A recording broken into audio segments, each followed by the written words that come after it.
সেখানে গিয়েও প্রমাণ করতে হবে যে মানবরূপী পশুরা যতই চেষ্টা করিস আমরা এখানেও আসবো,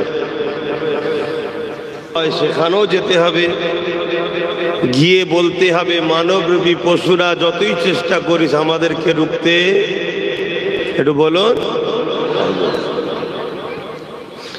যেমন কিছু মানবরূপী পশু কদিন আগে রুখতে চেয়েছিল, কিন্তু হাজারো মানুষ প্রমাণ করে দিয়েছে তোরা যতই চেষ্টা করিস আমরা এক সেনাপতি দ্বারা আজ চলি না, আমাদের এখন অনেক সেনাপতি, আমরা মেন কমান্ডার ছাড়াও রাজ ক্ষমতা, ইনসাফ, ইনসানিয়াতের সমস্ত কিছু আমরা দেখিয়ে দিতে পারি। জোরে বলুন সুবহানাল্লাহ। আজকেও ঠিক তেমনই একটা ধর্মীয় প্রোগ্রামে আমরা এসেছি, বিভিন্ন জায়গায় যাচ্ছি, সেখানে গিয়েও ঠিক এই একই সমস্যা। আগামীকালকে যেমন আমার 26শে জানুয়ারি প্রজাতন্ত্র দিবস, আপনারা জানেন এই দিনটা কি হয়েছিল? হ্যাঁ কি না বলেন না? আপনারা জানেন না, এটা স্বাভাবিক, না জানাটাই স্বাভাবিক। কেন? যাদের জানানো দরকার সেগুলোই তো জানে না। দেশের বিষয়ে, সংবিধানের বিষয়ে, গণতন্ত্রের বিষয়ে, রাষ্ট্রের ব্যাপারে যাদের জানানো দরকার সে সকল ব্যক্তিরাই তো জানে না। তা আপনাদেরকে জানাবে কারা? আমাদের কাজ এগুলো শুধু নয়, আমাদের কাজ অনেক কিছু কাজ। আর এই বিষয়ে যখন কথা বলতে যায় আবার অনেকে তো সমস্যা হয় যে দেশের নিয়ে কথা বলবে কেন। 26শে জানুয়ারি 1950, 26শে জানুয়ারি 1950, এই দিনে দেশটা কিভাবে চলবে এর জন্যে ডক্টর বাবা সাহেব আম্বেদকরের নেতৃত্বে একটা সংবিধান বাস্তব রূপ দিয়ে হয়েছিল। এই দিন থেকে দেশকে সংবিধান অনুযায়ী পরিচালনা করার সূচনা শুরু হয়েছিল 26শে জানুয়ারি। এ দিনটা প্রত্যেকটা ভারতীয়দের কাছে বড় একটা স্মৃতি। প্রজাতন্ত্র দিবস হিসাবে, সংবিধান রচিত দিবস হিসাবে এই দিনকে আমরা উদযাপন করি প্রতিটা ভারতীয়রা। আপনারাও করবেন কালকে। আমার আগামী কালকে উত্তর এই হাওড়া জেলা উলুবেড়িয়ার ওখানে একটা প্রোগ্রাম আছে। গতকাল থেকে শুনছিলাম কোনোভাবে করতে দেবে না, এখানে ডিস্টার্ব, ওখানে ডিস্টার্ব, ওখানে ডিস্টার্ব, এ মাঠে এই, ওই মাঠে এই।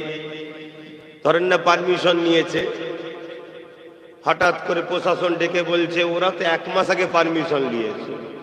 প্রশাসনদের কিছু করার নেই, যদি না পা চাটে না জঙ্গল মহলে পেটিয়ে দেবে, কি করবে? তা যদি 1 মাস আগে ওরা পারমিশন নিয়েছিল, 10 দিন আগে যখন জমা দেওয়া হয়েছিল তখন তো বলে দেওয়া দরকার ছিল নাকি? না, পারমিশন নেয়নি। এদের দিবার সৎ ইচ্ছা প্রশাসনের ছিল, কিন্তু ওপর থেকে মানবরূপী পশু হুমকি দিয়েছে, তুই যদি আমার কথা না শুনিস ডিমোশন করে দেবো, প্রমোশন ছেড়ে দিয়ে। তারপরে আবার ওই বুঝতে পারছেন তো, কে কোথা রেপ করবে একটা পুলিশের নাম উঠে যাবে। যেমন সিভিকের নাম উঠছে, দেখছেন না? আমি তাকে ভালো বলছি না, সেও জড়িয়ে আছে, কিন্তু এইভাবে ফেঁসিয়ে দেওয়া হবে। তো যাই হোক, আমি যেটা বলতে চাইছি, তো এইভাবে বাধা আসবে, কিন্তু তারপরও একটা ব্যক্তি নিজের পার্সোনাল জায়গাতে আগামীকাল প্রোগ্রামটা করবে, মেন রোডের ধারেই ওই প্রোগ্রাম হবে। আজকে এসে শুনলাম এখানেও কি সমস্যা, এখানে ধর্মসভা হবে, এখানেও নাকি সমস্যা। কি সমস্যা? না এদিক নয় ওদিক, ওদিক নয় ওদিক, এখানে নয় ওখানে, ওখানে। লাস্টে একজন ব্যক্তিগত ব্যক্তি তিনি জায়গা দিয়েছেন, আমি তিনার সুস্থতা কামনা করি, তিনার দুনিয়া আখিরাতের ভালো কামনা করি। আমার এটা বলার উদ্দেশ্য এটাই যে মানবরূপী পশুরা সর্বসময় চাইবে মানব বন্ধন, মানবতার কথা, ইনসাফের কথা, ইনসানিয়াতের কথা যেন না হয়। তা তোমরা যারা আসছো তোমাদের তো আরো জেদ হওয়া দরকার যে শয়তান যত লাফালাফি করুক আমরা শয়তানের লাফালাফি দেখে ভয় খাবো না, চমকাবো না, অথচ আরো জেদ ধরে আরো বেশি বেশি করে দেখাবো। জোরে বলুন সুবহানাল্লাহ। যেমন একটা ওলির জীবনী পড়েছিলাম, শীতকালে ফজর বেলা উজু করতে উঠেছে, ঠান্ডা লাগছে, তো ওলিটাকে মন নফস বলছে তায়াম্মুম করে লেনা, পানি খরচ করার কি দরকার।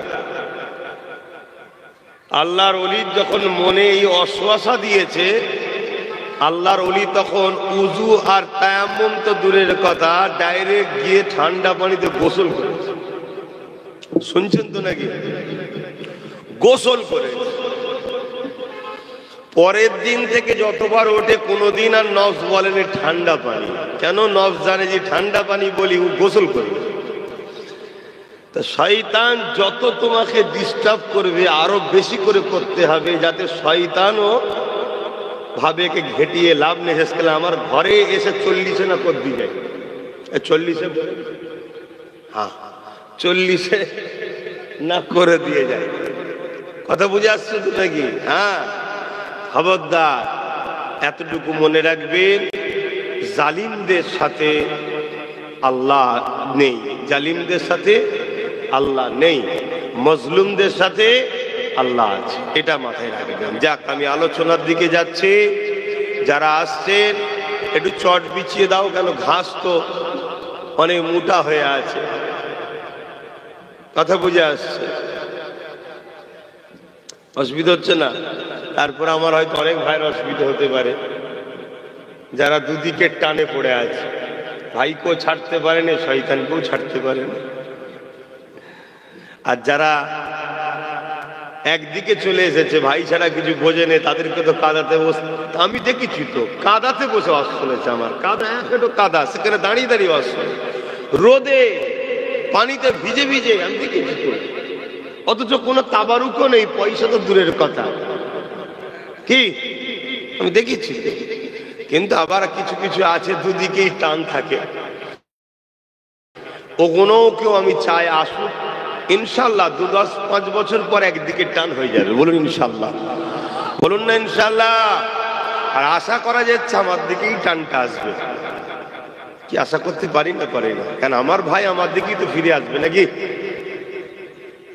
দরুদ শরীফ আল্লাহুম্মা সাল্লি আলা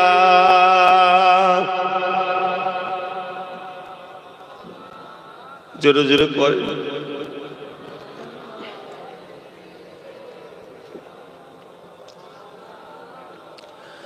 أعوذ بالله من الشيطان الرجيم.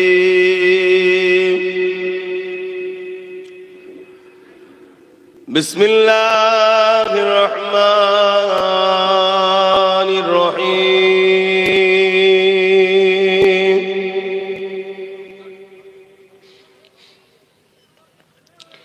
الحمد لله، الحمد لله نحمده ونستعينه ونستغفره ونؤمن به ونتوكل عليه ونعوذ بالله من شرور أنفسنا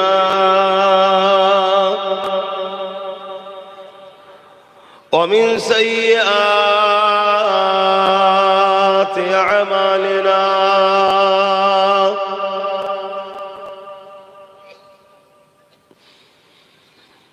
من يهدي الله فلا مضل له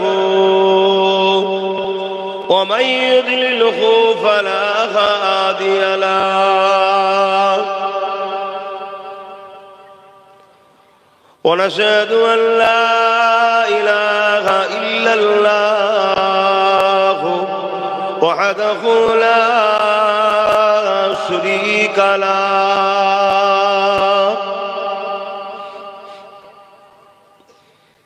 ونشهد أن سيدنا وحبيبنا ومولانا محمدا عبده ورسوله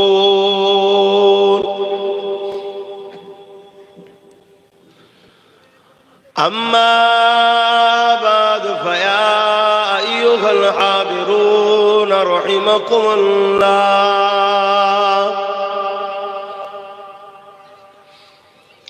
قال الله تعالى في كلام المجيد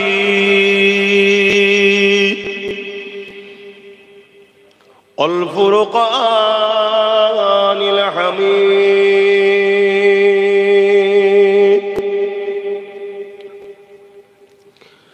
إن الله وملائكته يصلون على النبي يا أيها الذين آمنوا صلوا عليه وسلموا تسليما اللهم صل على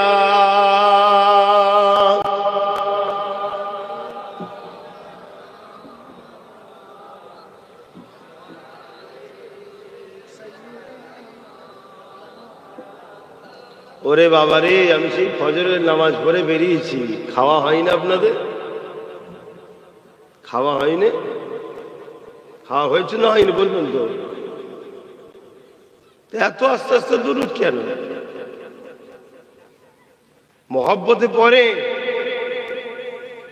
আমাদের মাহফিলের প্যান্ডেলও দেখছেন তো digital pandal Modi digital India আমাদের প্যান্ডেলও ডিজিটাল ইন্ডিয়া বা প্যান্ডেল বুঝতে পারছেন না কি করা যাবে গরিব মানুষ খেটে খুটে খায় তারা ধর্মের কাজ করে কোনো ঝাড়া পয়সাই তো নয় তুলা তুলে তো নয়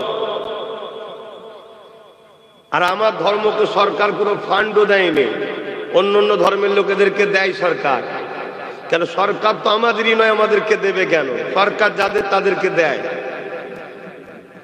আমাদের সব চেয়ে চুয়ে করতে হয় ঠিক তো নাকি ঠিক মতো চটও জোটে নেই এর জন্য মন খারাপ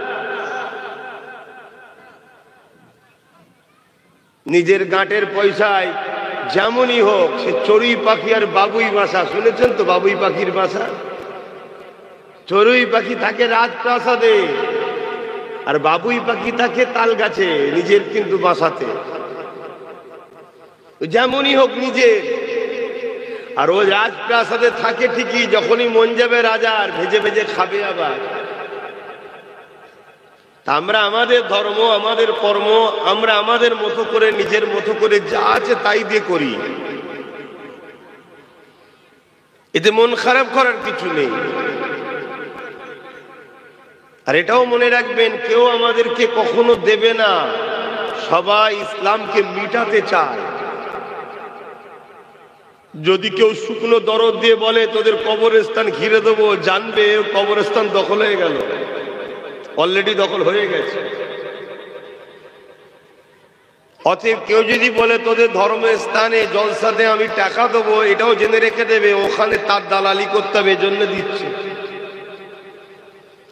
ওর থেকে কাদাতে বসে থাকা তাও ভালো ওর থেকে রোদে বসে থাকা তাও ভালো এইটুকু যদি না হয় তাও ভালো মাইক যদি না হয় মুখে ওয়াজ করা হয় তাও ভালো আল্লাহ ও রসুল ছাড়া অন্য কারো পক্ষে থাকবো না এটা অঙ্গীকার করুন আপনারা কি অঙ্গীকার করছেন তো তাহলে মহব্বত দরুদ পড়ুন আল্লাহুম্মা সাল্লি আলা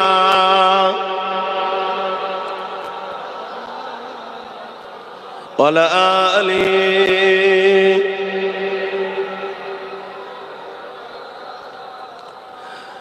हाल दिल किसको सुनाए आपके होते हुए क्यों किसी के दर पे पे जाए आपके होते हुए,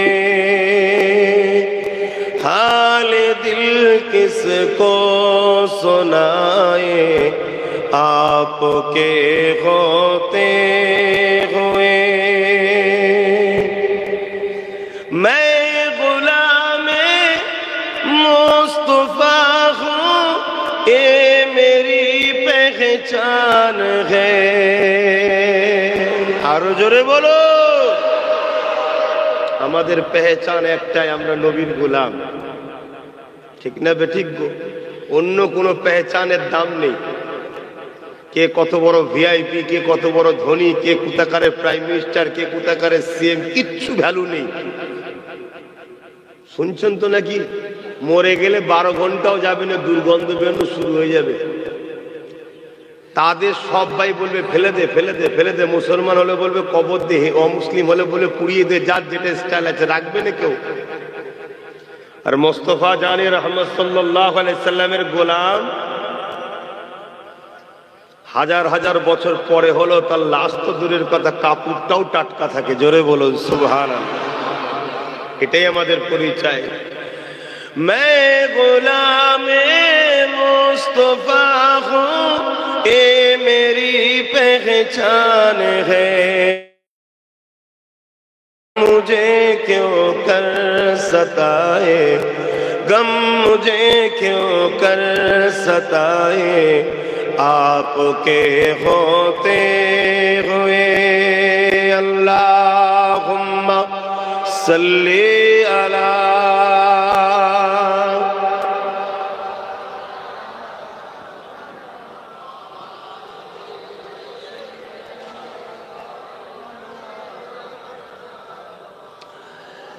कह रहा है आपका रब अंत फीहिम, आपसे कह रहा है आपका रब अंत फीहिम, आपसे क्यों इन्हें दो मैं सजाए, क्यों इन्हें दो मैं सजाए आपके होते हुए।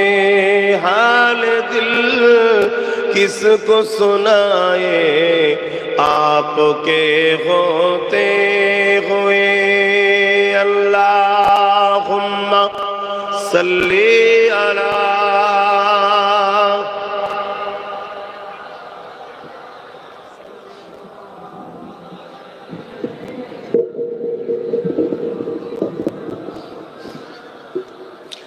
कलमे ला इलाहा इल्लल्लाह, ला इलाहा।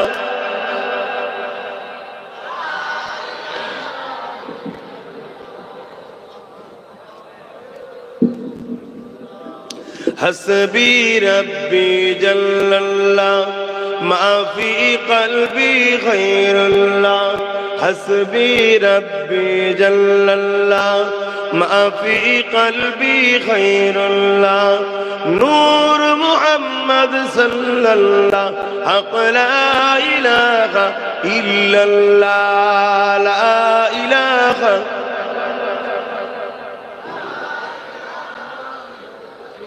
ला इलाहा इल्लल्लाह मुहम्मदुर रसूलुल्लाह।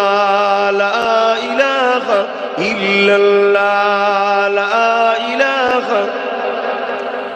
ला इलाहा इल्लल्लाह मुहम्मदुर रसूलुल्लाह। अल्लाहुम्मा सल्ली अला।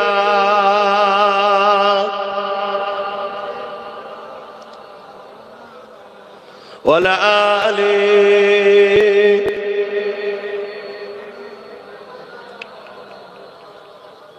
وقال الله تعالى في كلام المزيد والفرقان الحميد ওমা খালাকতুল জিন্না ওয়াল ইনসা ইল্লা লিয়াবুদুন।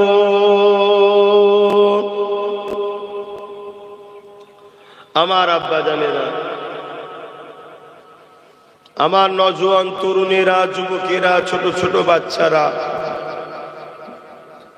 পর্দার আড়ালে অবস্থিত আমাদের সকলের মা ও বোনেরা, আল্লাহ পাকের দরবারে শুকরিয়া, আজকে ক্যানিং তালদিটা এলাকায় কোরআন সুন্নাহর একটা মাহফিল, দ্বীন ইসলামের একটা আলোচনার মাহফিল আপনারা করেছেন। ইসলামের হুকুম আহকাম আমরা কম বেশি সবাই জানি। ইসলামের কথা কি মানতে হবে কি মানতে হবে না এ বিষয়ে আমরা সবাই জানি না? জানি না? সবাই জানি। কিন্তু এরপরও এই আলোচনাগুলো করা হয় কেন? যাতে করে নতুন প্রজন্ম শেখে। আমরা অনেকে গাফলুতির মধ্যে পড়ে যাই।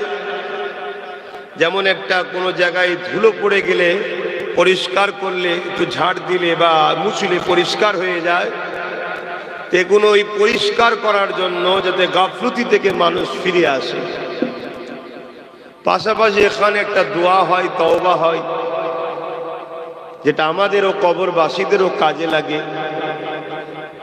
আর সবথেকে মেন গুরুত্বপূর্ণ বিষয় হলো যেটা এই মাহফিলগুলো থেকে মানুষের ঈমানকে মজবুত রাখার জন্য বারবার মেসেজ দেওয়া হয়। জোরে বলুন সুবহানাল্লাহ।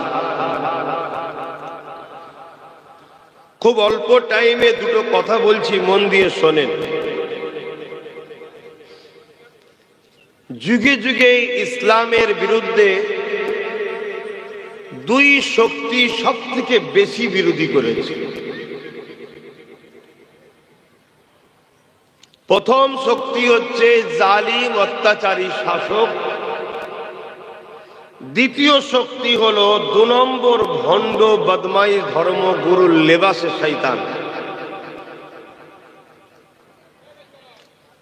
কিন্তু এই দুই শক্তি ইসলামের পিছনে লেগেছে সব থেকে বেশি।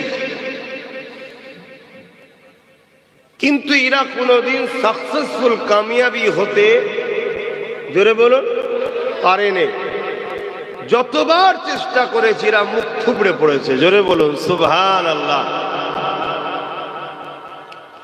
অথচ এদের কাছে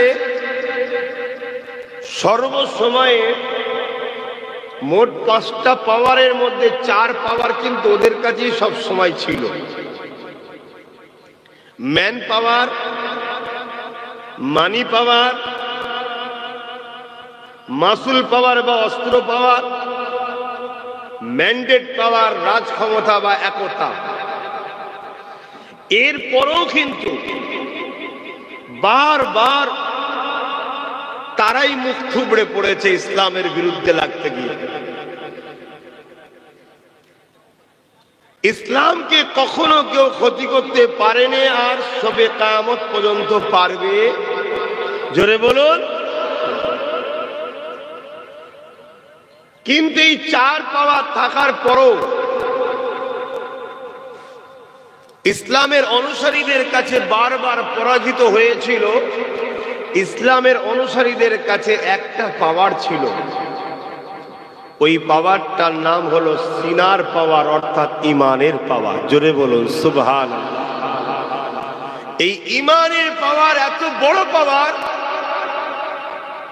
পৃথিবীতে যত বড় বড় শাসক অত্যাচারী এসেছে সবাই ইমানের পাওয়ারকে ভয় করেছে। পৃথিবীতে যত বড় বড় ম্যান পাওয়ার, মানি পাওয়ার, ম্যান্ডেট পাওয়ারের লোক এসেছে বা আছে, সবাই কিন্তু এই ইমানের পাওয়ারকে বড়ই ভয় করে। জোরে বলুন সুবহানাল্লাহ। তাই তারা পরিকল্পনা করেছে ইসলামের অনুসারীদের কাছ থেকে ইমানের পাওয়ারটাকে কাটতে হবে।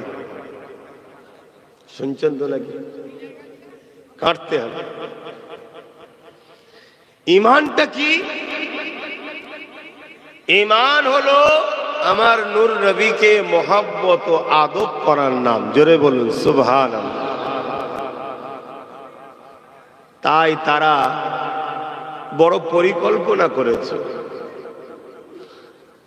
যে এই ঈমানটাকে ইসলামের অনুসারীদের থেকে বার করে নাও।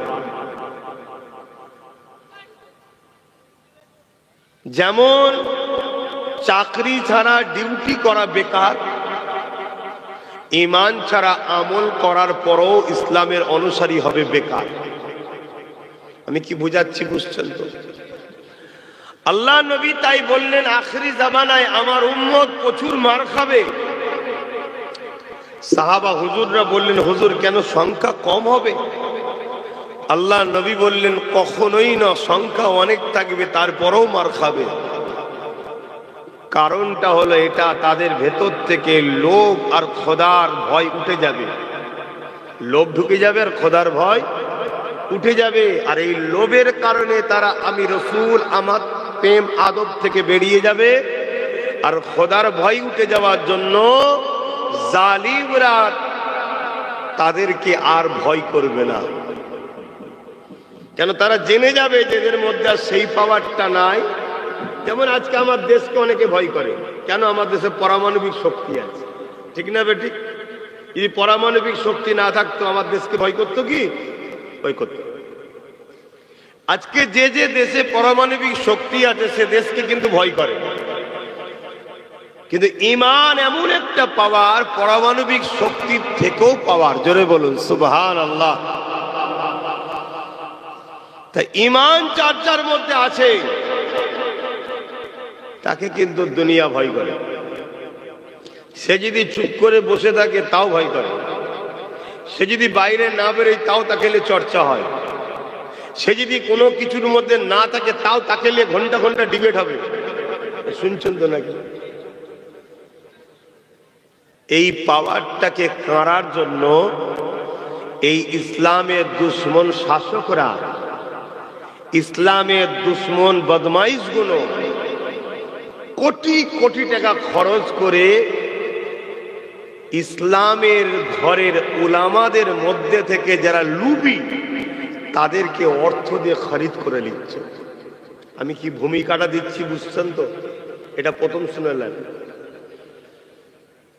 কেন? এই রুহে জমিনের ওপরে, আসমানের নিচে, পৃথিবীতে অনেক বড় বড় জালিম এসেছে, কোন মায়ের লাল টিকে থাকতে পারেনি, সব মিটে গেছে। ইসলাম সেদিনও ছিল, আজও আছে, কিয়ামত পর্যন্ত থাকবে। জোরে বলুন সুবহানাল্লাহ। ইতিহাসের পাতা বলছে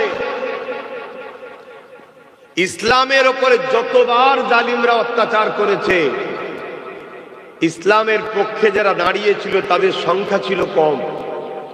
তাদের হাতে অস্ত্র পাওয়ারও ছিল না, ম্যান পাওয়ারও ছিল না, রাজ পাওয়ারও ছিল না, ম্যান্ডেট পাওয়ারও ছিল না।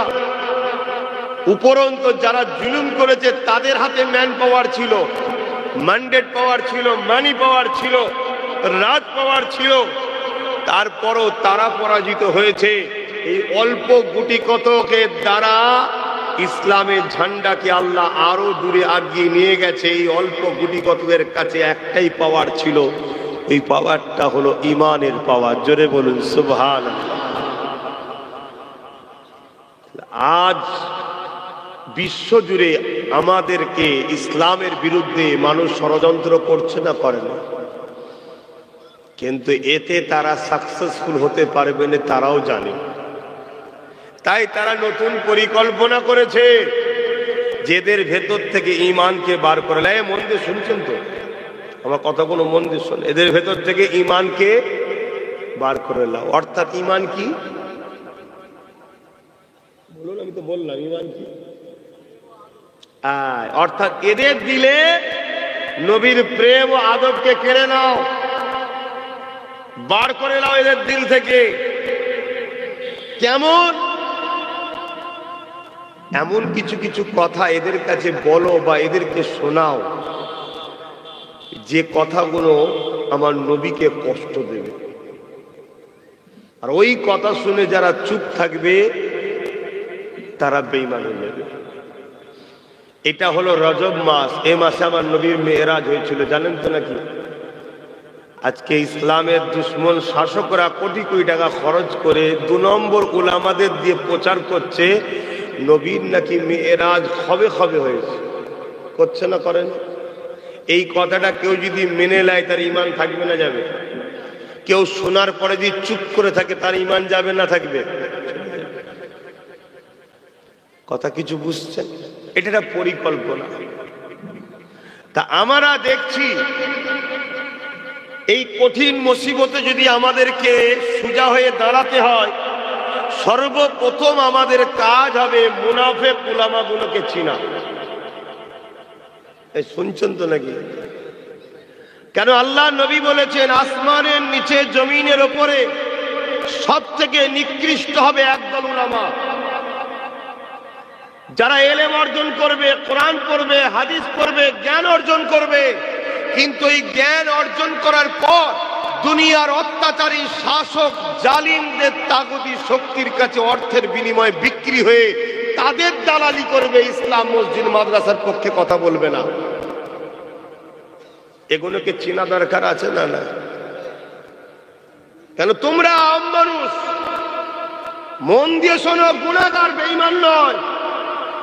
গুনাহ নিয়ে যদি কবরে ঢোকো, আল্লাহ চাইলে মাফও করতে পারে, আর যদি ধরে বিচার করে শাস্তি দিয়ে কিন্তু ঈমান থাকার জন্য মাফ করে দেবে। জোরে বলুন সুবহানাল্লাহ। কিন্তু এই সমাজে একদল দাড়িওয়ালা টুপিওয়ালা বক্তা মুফতি মৌলানা সেজে ঘুরে বেড়াচ্ছে, যাদের আকীদা, যারা কোরআন পড়েছে, হাদিস পড়েছে, বড় মৌলানা হয়েছে, বড় স্কলার, বড় মুফতি, শুনছেন তো? কিন্তু তারাই এলেম অর্জন করে দুনিয়ার তাগুতি শক্তির কাছে সামান্য পয়সায় বিক্রি হয়ে উম্মতে মুহাম্মাদির ওই পাওয়ার, ঈমানের পাওয়ারটাকে কাটছে, যাতে করে এগুলো বেঈমান হয়ে যায়। আর ওদেরকে যারা টাকা দেয় তখন আপনাদেরকে মেরে দেবে, আপনারা কিছু করতে আর পারবেন। আমি আপনাদের পীরের আওলাদ শিখাচ্ছি, অসুবিধা হচ্ছে? দাদা হুজুর বলেছে আমার মুরিদরা রুহানি বাচ্চা, আমার ভাই ভাইকে শিখাচ্ছি, শুনছেন তো নাকি? তাহলে আমাদেরকে একটু বুঝে চলতে হবে না? খেয়াল করতে হবে, উলামার বক্তব্য শোনার সময় খেয়াল করতে হবে, আলেম মুফতি মৌলানা বক্তব্য শোনার সময় খেয়াল করতে হবে। এ তো কোরআন হাদিস শিখেছে জানি, মৌলানা তো জানি, কিন্তু এ কোনো জালিম অত্যাচারী ইসলাম বিদ্বেষী শাসকের দালাল নয় তো। এটাকে দেখতে হবে, শুনছেন? আর না হয় ওয়াজ করতে করতে করতে একটা মুহূর্তে আমার রাসূল পাক সাল্লাল্লাহু আলাইহি সাল্লামকে আমাদের মতো বলে দিয়ে চলে যাবে। আর ওই কথাটা শুনে যারাই চুপ হয়ে থাকবে তারাই বেঈমান হয়ে যাবে। কারণ নবীর বিরুদ্ধে কথা হলে প্রতিবাদ যে না করে তার মধ্যে ঈমান থাকে না। খুব মন দিয়ে শোনেন বাপ, আমাদের ঈমান হচ্ছে সব থেকে দামি সম্পদ। এই মাসে আমার নবীর মেরাজ হয়েছিল। আল্লাহ আমার নবীকে এত ভালোবাসে, এ উম্মতে মুহাম্মাদি, তোমরা যদি ঈমান নিয়ে মরতে পারো, আমার নবীকে আল্লাহ এত ভালোবাসে, আমার ঈমান বলছে আল্লাহ আমাদেরকে মাফ করে জান্নাতি করে দেবে। জোরে বলুন সুবহানাল্লাহ, আরো জোরে বলুন সুবহানাল্লাহ। কেননা আমরা ইতিহাস যখন পড়েছি, দেখেছি, কোরআন সুন্নাহ যখন পড়েছি, দেখেছি, হাদিস পড়েছি যখন দেখেছি, উসুল হাদিস পড়েছি, তারিখে হাদিস পড়েছি যখন দেখেছি, এ যুবকেরা তরুণেরা তাফসীর যখন পড়েছি, দেখা গেছে হযরতে মুসা আলাইহিস সালাম আল্লাহ পাকের কাছে আরজু করেছিলেন, ও রব্বি আল্লাহ পাক, আমি আপনাকে দেখব। আল্লাহ পাক বললেন, মুসা রে, আমাকে তুমি দেখতে পাবে না। এ নওজওয়ানেরা, মুসা নবী আল্লাহ পাকের কাছে আরজু করলেন, আল্লাহ আমার বড় আশা আপনাকে দেখবো, দিদার দেন। আল্লাহ পাক বললেন মুসা রে তুর পাহাড়ে আসো। মুসা নবী তুর পাহাড়ে চলে গেলেন। 70,000 নূরের পর্দাকে সরিয়ে দিয়ে আল্লাহ পাকের নূরের তাজাল্লি তুর পাহাড়ে এসে পড়ল। আল্লাহ নয়, আল্লাহর কুদরতি নূরের তাজাল্লি যখন পড়ল, সঙ্গে সঙ্গে মুসা নবী অজ্ঞান অচৈতন্য হয়ে গেল। তুর পাহাড় খানা পুড়ে ছাই হয়ে গেল, যেটাকে আমরা সুরমা বানাই। মুসা নবী অজ্ঞান হয়ে গেলেন, গড়িয়ে গড়িয়ে পাহাড় থেকে নিচেই চলে এলেন। 40 দিন পর্যন্ত অজ্ঞান হয়েছিল। কতদিন? আল্লাহকে দেখেন, এটাও আল্লাহর কুদরতি তাজাল্লি। শুনছেন তো? এই যে সুরমা দি চোখে, এটাই তুর পাহাড় জ্বলা আল্লাহর নূরের তাজাল্লিতে এই তুর পাহাড়ে পুড়ে গিয়েছিল। সেটা এখন আমরা সুরমা বানাই। যদি কারো চোখের প্রবলেম হয়, ওই সুরমা লাগালে আল্লাহ তার চোখের রোশনিকে দ্বিগুণ করে দেয়। জোরে বলুন সুবহান।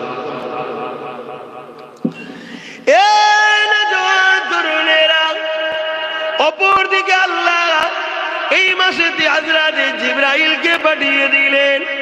এ জিবরাইল যা দুনিয়া জমিনে গিয়ে আমার হাবিবকে উঠিয়ে নিয়ে আসেন। হযরত জিবরাইল চলে আসলেন আমার নবী পাককে উঠাতে।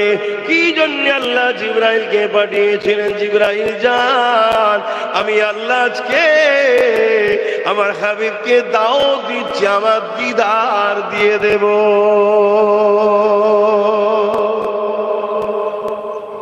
মুসা নবী দেখা সব করলো বারবার।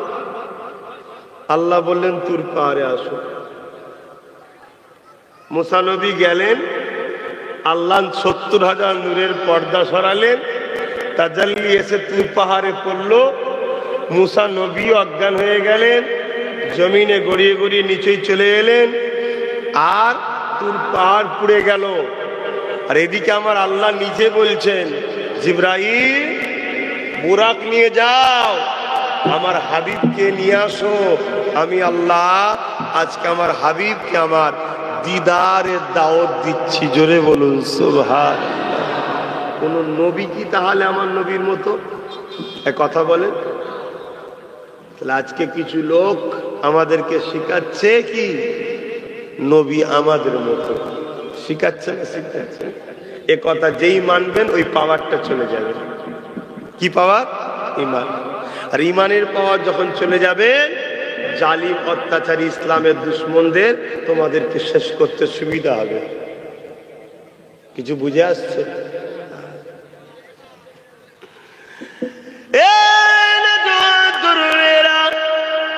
আল্লাহ নবী নূহ নবী দয়া নবীর কাছে হযরত জিবরাইল আলাইহিস সালাম চলে আসলেন। আমার নবী পাকের কাছে এসে দেখতে লেগেছে আল্লাহ নবী ঘুমিয়ে রয়েছেন। হযরত জিবরাইল আলাইহিস সালাম তো উঠাতে পারতেন। এ যুবক মন দিয়ে শোনো, মায়েরা বোনেরা মন দিয়ে শোনো, চলতে গিয়ে আমারও গুনাহ হয়েছে, চলতে গিয়ে তোমাদেরও গুনাহ হয়েছে। গুনার মাপ আছে, বেঈমানের কোনো মাপ নাই। আমার আল্লাহ জানিয়ে দিলে, এ আমার বান্দা বান্দিরে, আমার সঙ্গে যদি তোরা কেউ ভুল করে ফেলে, আমার সঙ্গে কোনো যদি ভুল তোদের হয়ে যায়, আমি আল্লাহ আমার কাছে কাঁদবি, তওবা করবি, আমি আল্লাহ তোদেরকে মাফ করে দেব। কিন্তু আমার হাবিবের সঙ্গে যদি কেউ গুস্তাখি করে, আমার রাসূলুল্লাহর সঙ্গে কেউ যদি দুশমনি রাখে, আমার নবীর শান মর্যাদা কেউ যদি খাটো করার প্ল্যান করে, আমি আল্লাহ তাকে শুধু মাফ করবো না তা নয়, তাকে হিদায়াতের আলো দেবো না, আমি আল্লাহ তাকে চির জাহান্নামী বানিয়ে দেবো। এই যুবকেরা তরুণেরা তাই বলে দিয়ে যায়, আল্লাহ নবী জানিয়ে দিলে আখরি জামানাতে হাতের তালুতে আগুন রাখার থেকে ঈমান বাঁচানোটা বড় কষ্ট হবে। কেন এই কথা নবী বললেন?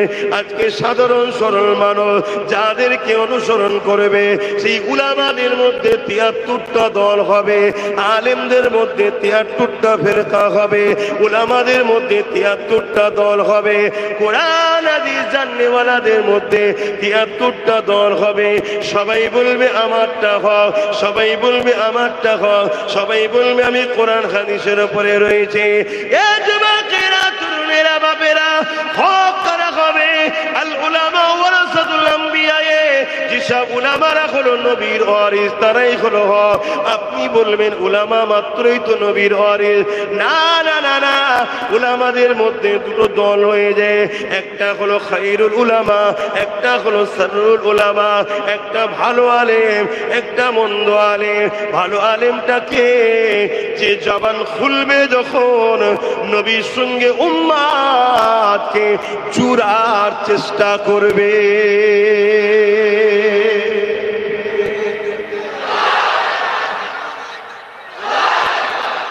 উম্মতের দিলের মধ্যে নবীর প্রেম ঢুকাবার চেষ্টা করবে। উম্মতকে শিখাবে মোহাম্মদ রসুল ছাড়া দ্বিতীয় কোনো লিডার নাই। উম্মতকে শিখাবে মোহাম্মদ রসুল ছাড়া অন্য কাউকে মানাই হারাম। উম্মতকে শিখাবে মোহাম্মদ রসুলই একমাত্র মডেল। উম্মতকে শিখাবে ইন্নাকা লাআলা খুলুকিন আযীম। সৃষ্টিকর্তা বলছেন সবথেকে উত্তম চরিত্রওয়ালা হলো মুহাম্মদ রসুল। উম্মতকে জানাবে মোহাম্মদ রসুলকে ফলো করো, মোহাম্মদ রসুলকে প্যার করো, মোহাম্মদ রসুলকে আদব করো। তারপরেই বলবে মোহাম্মদ রসুল যা করতে বলেছে করো, যা ছাড়তে বলেছে ছাড়ো। মোহাম্মদ রসুলকে সামনে নিয়ে আসবে, উম্মতের সঙ্গে মোহাম্মদ রসুলকে জুড়তে চাইবে। এরাই হলো নবীর গোলাম, নবীর পক্ষের উলামা। এরাই হলো নবীর খাদেম, এরাই হলো আল উলামা ওয়ারাসাতুল আম্বিয়া। জোরে বলুন সুবহানাল্লাহ। এদের সঙ্গে থাকা, এদের সঙ্গে উঠা বসা করা, এদের মাহফিলে বসা, এদের জলসা শোনা, এদের কাছে যাওয়া। আল্লাহ নবীকে সাহাবারা জিজ্ঞেস করছেন, হুজুর আমরা তো আপনার সঙ্গে উঠা বসা করি, আপনার মাহফিলে বসি, আপনার সঙ্গে থাকি। আপনার যখন দুনিয়া থেকে পর্দা নেবেন, যে সকল উম্মতিরা আসবে এই আপনাকে তো দেখতে পাবে না, কেন আপনি দুনিয়া থেকে পর্দা নিয়েছেন। আল্লাহ নবী বলল, আমার পক্ষে যারা হবে উলামা, তাদের সঙ্গে উঠা বসা, তাদের দেখা, তাদের মাহফিলে বসা। এ সাহাবারা, তোমরা আমার সঙ্গে উঠা বসা, বসে মাহফিলে বসে যে নিয়ামত পাচ্ছ, ওই সকল উলামাদের সঙ্গে যারা বসবে আল্লাহ ওই উম্মতকে ওই নিয়ামত দেবে। জোরে বলুন সুবহানাল্লাহ। অর্থাৎ ওই নেকি, ওই মাকাম দেবে। শুনছেন তো নাকি? তাহলে উলামা এক ধরনের না দুই ধরনের? আমার অজে কি অসুবিধা হচ্ছে? আমার এই অজেতে আবার অনেকে বলছে এখন এক হওয়া দরকার। না বাবা, আপনি ইমাম সাহেব মানুষ না, শুনছেন তো নাকি? আপনাকে দিয়ে কাজ করাবো তো আমার বিবেকে লাগবে না? না, আপনি ভালোবাসেন ঠিক আছে, এটা আপনার প্রেম, কিন্তু আমারও তো একটা আল্লাহ এলেম দিয়েছে, একটা আলেম মানুষ, ইমাম সাহেব মানুষ, আমি তাকে দিয়ে কেন কাজ করাবো? যেটা বলছি, এ কথা বলা তো অনেকে আবার বলবে বা বলে এখন এক হওয়া দরকার, এক হওয়া দরকার, এখন এসব কথা বলা কি দরকার? ও, ইসরায়েল প্যালেস্টাইনের উপরে হামলা করছে আর আল্লাহর মারা আমেরিকার উপরে হচ্ছে কেন ভাই? শুনছেন না? ইসরায়েল প্যালেস্টাইনের উপরে হামলা করেছে আর আল্লাহর মার হচ্ছে আমেরিকার উপরে কেন ভাই? কি বুঝছেন? ইসরায়েল চিল্লায় আব্বা আমেরিকার সাহায্যে, এই সমাজের ইসলামের দুশ্মন মানবরূপী পশুগুলো চিল্লায় মুনাফিক উলামাদের সাহায্যে। শুনছেন না শোনেন না? এই গাদ্দার গুলোকে যদি আমরা চিনতে পারি আর এইগুলোকে যদি সমাজ থেকে আমরা ছেঁটে দিতে পারি, এদের কাছ থেকে নিজেকে দূরে করতে পারি, তাহলে কোন জালিম অত্যাচারী শাসক হোক আর অর্থশালী হোক, যে কোনো ক্ষমতা প্রভাবশালী হোক, আমাদেরকে কেউ কিছু করতে, জোরে বলুন, তাহলে আল্লাহ দেখান স্টাইলই কাজ করছি তো। আল্লাহ বলছে ওই শয়তানটাকে মার, যেই মেরেছে আমেরিকাকে অমনি বলছে ভাই যুদ্ধ এখন বন্ধ। শুনছেন না শোনেন না? তাহলে এই সমাজের সাধারণ যুবক যতদিন মুনাফিক বক্তার সঙ্গে মিশবে, মুনাফিক মুফতির সঙ্গে মিশবে, মুনাফিক আলেমের সঙ্গে মিশবে, মুনাফিক আলেম এই ইসলাম বিদ্বেষী শাসক অত্যাচারী শাসকদের অর্থ নিয়ে এদেরকে বেঈমান বানাবে, এদেরকে ভুলিয়ে ভালিয়ে ওই জালিমদের পিছনে নিয়ে যাবে। শুনছেন না শোনেন? আর ইসলামের দুশ্মন গুলো ওই জালিমদের উলামাদের সাহায্যে এদেরকে ক্ষতি করছে। এজন্য আমি বুঝাচ্ছি, মেন রোগটা যদি ধরতে পারো, টিউনিং করো, ট্রিটমেন্ট করো, তাহলে শরীর ফিট হয়ে যাবে, অর্থাৎ ইমান তাজা হয়ে যাবে। আর ইমান যখন তাজা হয়ে যাবে, 3 দিন যদি খেতে না পাও, আমার আগে বলছিল না 1 সপ্তাহ খেতে দেয় না, আপনি হজ করছিলেন? হ্যাঁ, ও আইনি হজ করছিলেন। আমার নবীর এক সাহাবী হযরত আব্দুল্লাহ হুজুরের কথা বলছিলেন না, 1 সপ্তাহ খেতে দেয় না, 1 সপ্তাহ পরে তেজ কমেছে না বেড়েছে? কি বলছিল? আর আমরা এক বেলা না খেতে পেলে, কালকে যদি পাশে খবর পায় ওখানে পিকনিক হচ্ছে, কি আজকেই হয়তো বলবে জলসার বিরুদ্ধে একটা পিকনিক, অনেক জায়গায় হয়। এলাকায় কোথাও ফার্ম আছে খোঁজ কর, রোজ 2-3টে করে মুরগি পোল্ট্রি মরে না মরে না, 10টা জায়গায় গেলে 20টা পোল্ট্রি মরা পাওয়া যাবে না পাওয়া যাবে না, ফেলে দিচ্ছিস কেন? দিয়ে দে, খদ্দের আছে খাওয়াবার, নিয়ে এসে খাইয়ে দিল। মরা মুরগি খেয়েছে মুসলমানের ছেলে, বিসমিল্লাহ বলে ইমান আছে। এইসব বেঈমানদের লিয়া কখনো লড়াই হবে? কি করে শেষ করছে? খারাপ লিউনি কি করে শেষ করছে তোমাদের বুঝছো? এই শুনছো তো নাকি? আগেকার সময় বিভিন্ন জায়গায় গরু মরা দেখা যায়, তখন গরু মরা দেখা যায়, মানে এমন উন্নতি হয়েছে, গরু আর মরে না মনে হয় নাকি? মরে, কিন্তু আর ফেলা হয় না। কথা বুঝছেন না? বোঝেন না? রাতের অন্ধকারে অনেক বক্তা আছে, অনেক মলি সাহেব আছে, মরা খেয়ে আর একবার জবাই করতে বলে হালাল হয়ে গেছে, ঠিক আছে, আরে 500-1000 টাকা আমায় দিয়ে দেন না, সব ঠিক আছে, কত ঠিক আছে। এজন্য আমি কি বুঝাতে চাইছি বুঝতে পারছেন তো নাকি?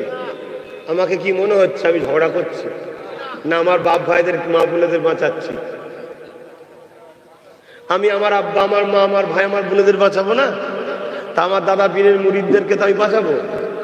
যে আমার দাদা পীরের নয় সে আমার কথা নেবে কি না নেবে সেটা তার রুচির ব্যাপার, কিন্তু আপনার উপরে তো বলার আমার হক আছে যে বাবা তোমার আব্বা আম্মা দাদা দাদি নানা নানি সব দাদা হুজুরের ছিল, তোমরা আমার দাদা হুজুরের রুহানি বাচ্চা, বাবা একটু হুশ করে চলো। কারণ আল্লাহ নবী বলেছেন, আর যারা আলেমে হক্কানি হবে কিয়ামতের দিন, তাদের সঙ্গে যারা বন্ধু রাখবে, একখানা ইচ্ছায় খানচাই বসে খাবে, আল্লাহ এমন লোককেও জান্নাতি করবে। জোরে বলুন সুবহানাল্লাহ। আবার বাবা এই উলামাদের মধ্যেই একদল আছে যারা দাড়ি আছে, টুপি আছে, ইসলামিক ইউনিফর্ম আছে, কোরআন আছে, হাদিস আছে, মাদ্রাসা আছে, মসজিদ আছে, নামাজ আছে, রোজা আছে, হজ আছে, সব আছে, শুধু দিলে হুজুরের প্রেম আর আদব নেই। বাবা এরা হলো আব্দুল্লাহ ইবনে উবাই, এরা চির জাহান্নামী মুনাফিক, এদের সঙ্গে মিশুনি বাবা। এটা বোঝাবার দরকার আছে না? আমি আমার ভাইকে বলতে পারি না, আমার আব্বা আমার মা আমার বোনকে বলতে পারি না? তা আমি আমার বাচ্চা আমার ভাই আমার মাকে বুঝাচ্ছি, পাড়ার দুজনে যদি রাগ হয় তাহলে বোঝা দরকার এই হচ্ছে 2 নম্বর, ঠিক না বেটি? আচ্ছা আপনি আপনার ছেলেকে বুঝান না, বাবা পড়াশোনা করো, পড়াশোনা করো বাবা, জিন্দেগিতে বড় হতে গেলে পড়তে হবে, না হয় সবাই আগিয়ে যাবে, তুমি ভ্যালভ্যাল করে চেয়ে রয়ে যাবে। বাবা পুকুর ধারে যেও না, তুমি ছোট মানুষ, অনেক পানি আছে ডুবে যাবে। বাবা কুকুরের কাছে যে মাথায় হাত বুলাতে যেও না, কেন কুকুর পাগলা হয়ে গেলে কামড়ে নেয়। বাবা ওটা সাপ, ওর কাছে যাবার নয়, ও ছোবল মারলেই ফিলিং সাদা হয়ে যাবে। কি বুঝান না? বুঝান না? এখন পাড়ার 2টো লোক যদি বলে এইভাবে কেন বাচ্চাটাকে বুঝাচ্ছে, উচিত নয়, তাহলে জানতে হবে ও চাই তোমার বাচ্চা ছোবল খেয়ে মরুক, ঠিক তো নাকি? তাহলে আমি আমার বাপ ভাই মা বোনেদেরকে বুঝাচ্ছি যে দাড়ি দেখতে এক, টুপি দেখতে এক, নামাজ দেখতে এক, রোজা দেখতে এক, হজ দেখতে এক, কিরাত দেখতে এক, কিরান পড়া দেখতে এক, মৌলানা দেখতে এক, কিন্তু একটা হলো ইয়াজিদের দিকে আর একটা হলো হোসাইনের দিকে। জোরে বলুন সুবহানাল্লাহ। এটা বুঝাতে হবে না? হবে না? কথা বলে কেন? আজ আমাদের যুব সমাজকে বুঝাচ্ছে যে আমরা এদের দিকে এত আমরা আলেম উলামা রয়েছি, তোমরা আমাদেরকে বিশ্বাস করবে না। আরে ওই আলেম উলামার পিছনে কোন জালিম অত্যাচারী ইসলাম বিদ্বেষী টাকা দিয়ে পুষা নয় তো, শুনছেন তো নাকি? টাকা দিয়ে পুষা নয় তো যে মাস গেলে 10,000 করে দেবো, তোরা ইউনিট হয় এক জায়গায় হয়ে সরল পিলার উম্মতে মুহাম্মাদের ঈমান গুলোকে চুরি কর। কেন ঈমান হলো লাইট, আলো, ভালো মন্দ দেখায় ঈমান।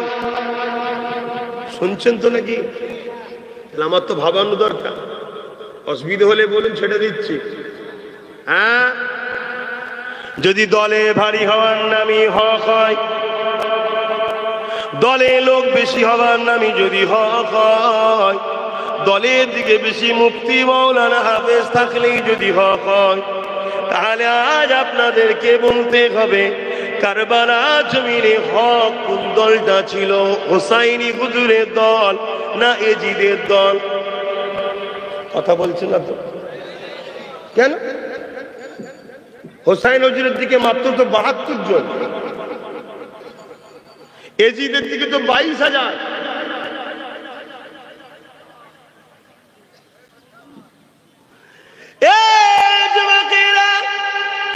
ইমাম হোসাইন হুজুরের দিকে মাত্র 72 জন ছিল, আর এজিদের দিকে 22,000 ছিল। ওই 22,000-এর মধ্যে 3,000 হাফেজে কোরআন ছিল। মন দিয়ে শোনেন, 22,000-এর মধ্যে 3,000 ছিল হাফেজে কোরআন, 3,000 ছিল মুফতি, 7,000 ছিল আলেম। কিন্তু তারা ছিল এজিদের অর্থে কিনা পুষা গোলাম। এখন আপনি বলেন 3,000 মুফতির দিকে যাবেন, 7,000 আলেম যেদিকে সেদিকে যাবেন, 3,000 হাফেজ যেদিকে সেদিকে থাকবেন, নামা নবীন নওয়াজা ইমামে হোসাইনের 72-এর দিকে থাকবেন। এ যুবকেরা, তরুণেরা, বাপেরা, তাই বলে দিয়ে যায়, যুগে যুগে যুগে যুগে জালিম অত্যাচারী শাসকেরা অর্থ দিয়ে উলামাদেরকে খরিদ করেছে, অর্থ দিয়ে আলেমদেরকে কিনেছে, তাদের দ্বারা নবীর উম্মতদেরকে ভুল বুঝিয়েছে, তাদের দ্বারা নবীর উম্মতদের ঈমানকে খরিদ করেছে, তাদের দ্বারা নবীর উম্মতদের ঈমানকে নষ্ট করেছে, তাদের দ্বারা সরল পিরান মুসলমানকে বুঝিয়ে বুঝিয়ে বুঝিয়ে বেঈমান অত্যাচারী ইসলাম বিদ্বেষীদের দলের দিকে নিয়ে গেছে। এই যুবকেরা, তরুণেরা, যেমন আমার ভারতবর্ষের জমিনে হতভাগা আকবর ছিল একজন, মুগলে আজম বলা হয়। ওই আকবর অর্থ দিয়ে তৎকালীন সময়েতে আলেম উলামা মুফতি বক্তাদেরকে খরিদ করে নিয়েছিল, তাদের দ্বারা সরল পিরান মুসলমান দিওকে বুঝিয়ে বুঝিয়ে বুঝিয়ে আকবরের পক্ষে নিয়ে গিয়েছিল। আর আকবর কোরআনের বিরুদ্ধে একটা কিতাব লিখেছিল, যার নাম হলো দ্বীনে ইলাহি। অপরদিকে মুজাদ্দিদ আল পেসানি, আমার নবীর আওলাদ, নবীর পাগল, নবীর দিওয়ানা, তিনি আমল করে আকবরের বিরুদ্ধে লড়াই করলো, প্রতিবাদ করতে লাগলো। মুজাদ্দিদ আল পেসানি অথবা আকবরের বিরুদ্ধে বলতে লাগলো। আকবর মুজাদ্দিদ আল পেসানির আলোচনার মাহফিল গুলোকে বন্ধ করতে লাগলো। কেন? আকবরের হাতে রাজ ক্ষমতা আছে, আকবরের হাতে মিলিটারি আছে, পুলিশ আছে, ফোর্স আছে। আকবর জনবল দিয়ে, লোক দিয়ে, অর্থ দিয়ে মুজাদ্দিদ আল পেসানির আলোচনাগুলোকে বন্ধ করতে লাগলো। মুজাদ্দিদ আল পেসানি বড় কষ্ট করে মানুষকে বোঝাতে লেগেছে। অপরদিকে আকবর তার দলের ভাড়া করা মুফতি মৌলানা দিয়ে সমাজের বুকে বড় বড় জনসভা করাতে লাগলো, বড় বড় প্রোগ্রাম করাতে লাগলো। তারা দাঁড়িয়ে গিয়ে আল্লাহর কোরআনকে সামনে নিয়ে, নবীর হাদিসকে সামনে নিয়ে আকবরের দালালি শুরু করলো, আকবরের পক্ষে গুণ গাইতে লাগলো। সমাজের সরল পিরান মানুষগুলো ভাবতে লাগলো, আরে দেখ এরা কত সুন্দর খানার ব্যবস্থা করে, কত সুন্দর ব্যবস্থা করে দিনের প্রচার করে, কত লোক এদের দিকে, এরা কত ফ্যাসিলিটি পেতে লেগেছে, এদের মেসেজটা সমাজের কাছে পৌঁছাতে লেগেছে। আর মুজাদ্দিদ আল পেসানির কথা মানুষের কাছে পৌঁছাতে দেরি হয়ে যাচ্ছে। কেন? হুজুর একা গুটি কত আলেম উলামা দিগকে নিয়ে মানুষকে ছোট ছোট মাহফিল করে প্রচার করছে, শহরে অলিতে গলিতে বলতে দেয়নি। এ যুবকেরা, তরুণেরা, বাবেরা, কিন্তু মনে রাখবেন আল্লাহ পাক হকের পক্ষে রয়েছে। একবার একবার এমন করে একদিন বিশাল এক লড়াইয়ের ডাক দিয়ে দিল। ওই লড়াইয়ের ময়দানেতে মুজাদ্দিদ আল পেসানি তিনি তিনার গুটি কত ব্যক্তি মুরিদ আলেম উলামাদের নিয়ে যেতে লাগলো। অপরদিকে আকবার রাজকীয় ভাবে সে তার খরিদ করা মুফতি, খরিদ করা বক্তা, খরিদ করা মৌলানাদের ঘরে নিয়ে ওই ময়দানে হাজির হতে লাগলো। আল্লাহর ওলি মুজাদ্দিদ আল পেসানি হাত তুলে দোয়া করতে লাগলেন, আল্লাহ আমার পক্ষে কেউ নেই মালিক, কিন্তু আমি প্রচার করছি আপনার কোরআনের পক্ষে, আপনার পক্ষে। আল্লাহ আপনি বলেছেন যার কেউ নেই আপনি তার রয়েছে, তাই আপনি আমাকে সাহায্য করেন আল্লাহ। মুজাদ্দিদ আল পেসানির পক্ষে সাহায্য এসে গেল। এ যুবকেরা, তরুণেরা, বাপেরা, আল্লাহ বিশাল তুফান পাঠালো। ওই তুফানে হতভাগা আকবার আর তার পক্ষে দুনিয়াদার মুনাফিক উলামা গুলোকে আল্লাহ ধ্বংস করে দিলে। আরো জোরে বলুন সুবহান।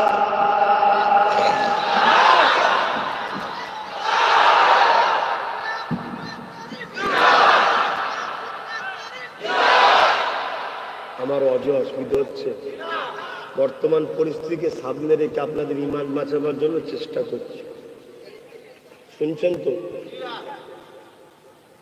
হয়তো আমাদের ছেলেরা হালকা বয়সে একটু প্যান্ট শার্ট করে, একটু মার্কেট টার্কেট চলে যায়, একটু পিকনিক টিকনিক করে ফেলে, শুনছেন তো?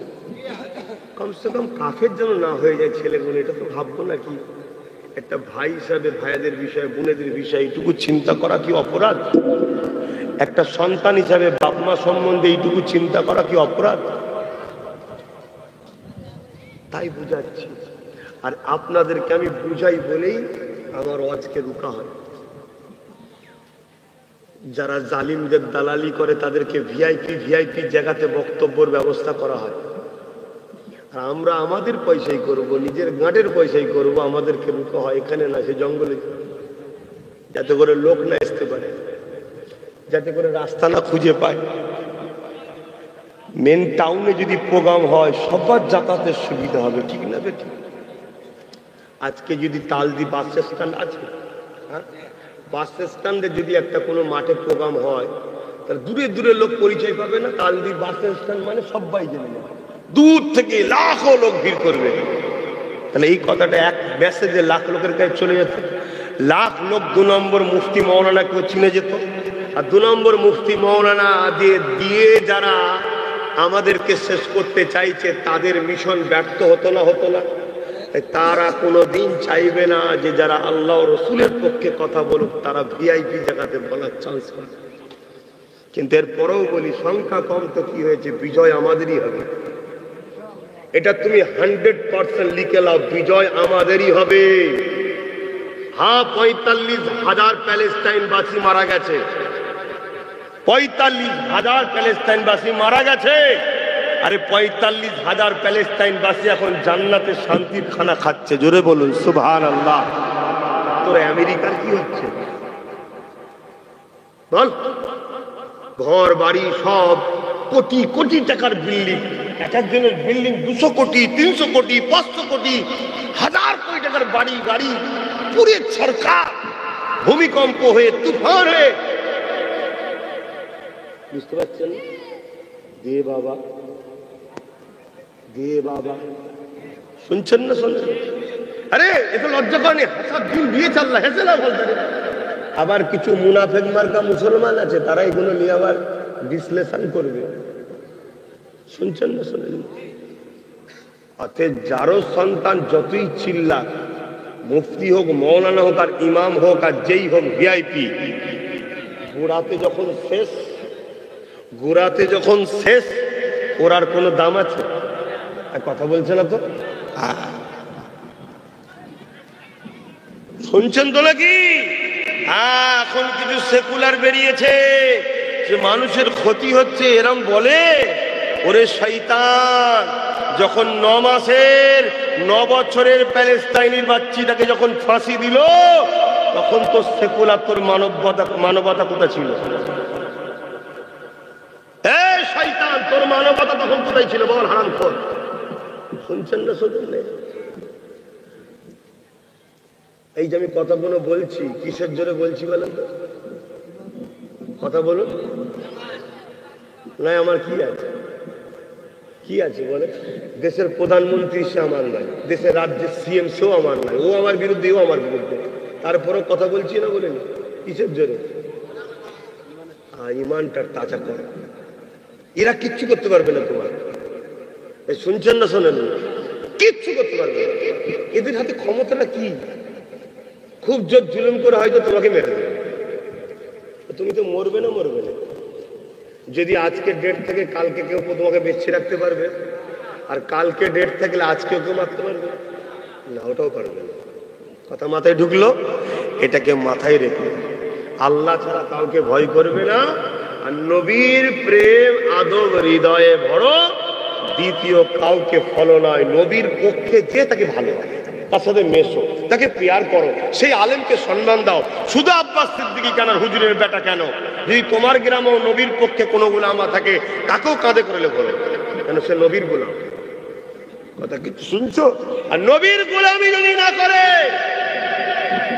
যত বড় মুফতি দাবি করে হোক, মৌলানা দাবি করে হোক, মিশর থেকে পড়ে এসে বলুক, আর 10 বছর বুখারী পড়িয়েছে, সাইফুল হাদিস বলুক, যেই বলুক, পায়ের জুতোর তলায় রাখো। আমার কথা শুনছেন তো নাকি? ওর থেকে তোমার গ্রামের একটা গরিব মানুষ মুচির কাজ করে কি মেথরের কাজ করে, কিন্তু হুজুরকে ভালোবাসে, ওকে সম্মান করবে, তো এই মৌলানাকে সম্মান করবে। আমার কথা শুনছেন না? একমত হতে পারছেন? কারা পাচ্ছেন একটু আল্লাহকে সাক্ষী রেখে হাত তুলবেন। হাত লম্বা করে তুলুন। আলহামদুলিল্লাহ। যাদের ঈমান আছে তারাই তো হাত তুলবে, যাদের ঈমান নেই তারা তো চিন্তার মধ্যেই পড়বে যে কি বলছে রে বাবা, একটা আলেম আর মুচি।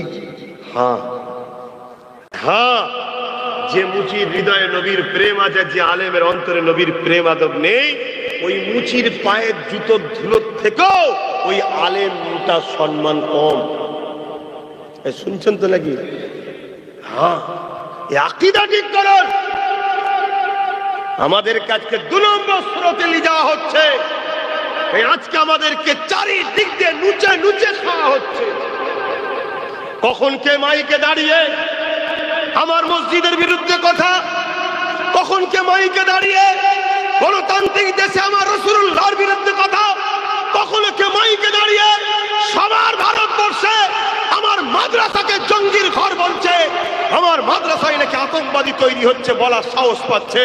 কখনো কেউ মাইকে দাঁড়িয়ে আজানের পরে যদি কিছু শুনতে হয়, এই স্লোগানটা শুনতে হবে, এই রকম নোংরা নোংরা কথা আমাদেরকে শুনতে হচ্ছে। এই সকল হারামখোর, এই সকল মানবরূপী পশুগুলো আজকে মাইকে দাঁড়িয়ে ইসলাম কোরআন মসজিদের বিরুদ্ধে বলার সাহস পাচ্ছে, শুধুমাত্র মুনাফিকুল আমাদের জন্য, শুধুমাত্র মুনাফিকুল আমাদের জন্য। যদি সমস্ত উলামার একটাই কথা বলতে, এই নেতা লিডার, এই তোরা যা করছিস করবে যা, আমার ইসলাম ও নবী কোরআনের বিষয়ে বুঝে বুঝে কথা বলবে। কথা শুনছেন না শোনেন? এদের একটা কারো কথা ছিল, মুখে কথা বলে একটা বোবা হয়ে যেত। আজকে আমি আব্বাস সিদ্দিকী বুঝিয়ে বুঝিয়ে জনসমাজকে একত্রিত করছি। এখন তোদের 500, তোদের 1000, তোদের হারাম খাওয়াতে মাদ্রাসা চলে যাচ্ছে, মসজিদ চলে যাচ্ছে, তোদের কোরআনকে বিরুদ্ধে সমালোচনা হচ্ছে, তোদের আজানকে ক্রিটিসাইজ করা হচ্ছে। এক করতে চাইছি, আমার পিছনে দেখা যাবে 500টা আবার ওই 2 নম্বর হারাম কর বক্তা বেরিয়ে পড়েছে। তারা এসে বলবে, ওজা গান্ধী হবে রে, এখন মদ, জুয়া, গেজা, গুড়, মিষ্টি সব এক করে ফেলতে হবে, এখন সব কথা খেয়াল করতে গেলে হবে না। কেন কেন কি সমস্যা? বলছে না, দেশের যা মহল, দেশের যা মহল, দেশের মহল 5 বছর আগে যা ছিল, এখন 5 বছর পরে ভালোর দিকে না খারাপের দিকে? তোরা তো 5 বছর থেকেই বলছি দেশের মহল, তো দিন কিন্তু খারাপই হয়ে যাচ্ছে। কি করতে পারলি? আগামী 5 বছর আরো খারাপ হবে। কিন্তু মনে রাখবে, যদি তোমরা প্যালেস্তাইনের বাচ্চাদের মতো ঈমান রাখতে পারো, আল্লাহর পক্ষ থেকে সাহায্য আসবে। যেমন দাদার দাদাগিরি ঠান্ডা করছে, তোমাদের উপরে যে জুলুম করবে তার দাদাগিরিও আল্লাহ ঠান্ডা করে দেবে। যদি লিভার হয় লাও, না লিভার হয় না লিগে যাও। এটা আমার ডিউটি, এটা আমার কর্তব্য। আর আমি কোন সরকারের নকার নয় যে সরকারের দালালি কথা বলবো। আমি মোহাম্মদ রসুলের চাকর, এই মোহাম্মদ রসুলের দিনের পক্ষে নকারি করতে এসেছি, তাই হক কথা বলে যাচ্ছি। শুনছেন তো নাকি? তাতে লিভার হয় নেবে, না লিভার হয় আমার ডিউটি, আমি বলে যাব যতক্ষণ আল্লাহ আমাকে বলাবে।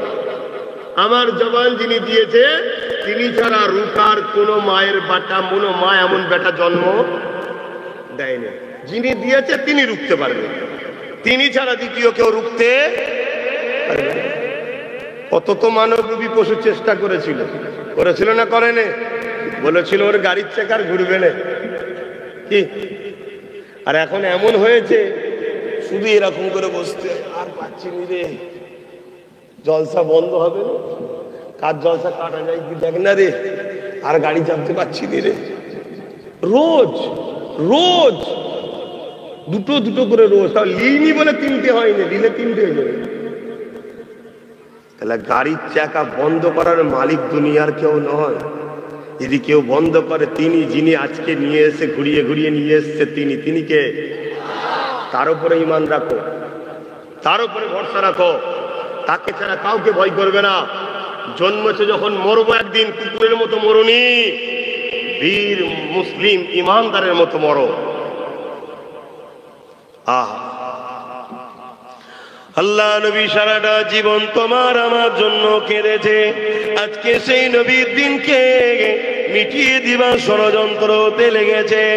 এ মুসলমান, যে হাতিয়ার দিয়ে আমার নবীর দিনকে মিটাতে চায়, ওই হাতিয়ার তৈরি করো নবীর দিনকে ডিফেন্স করে বাঁচাবার জন্য।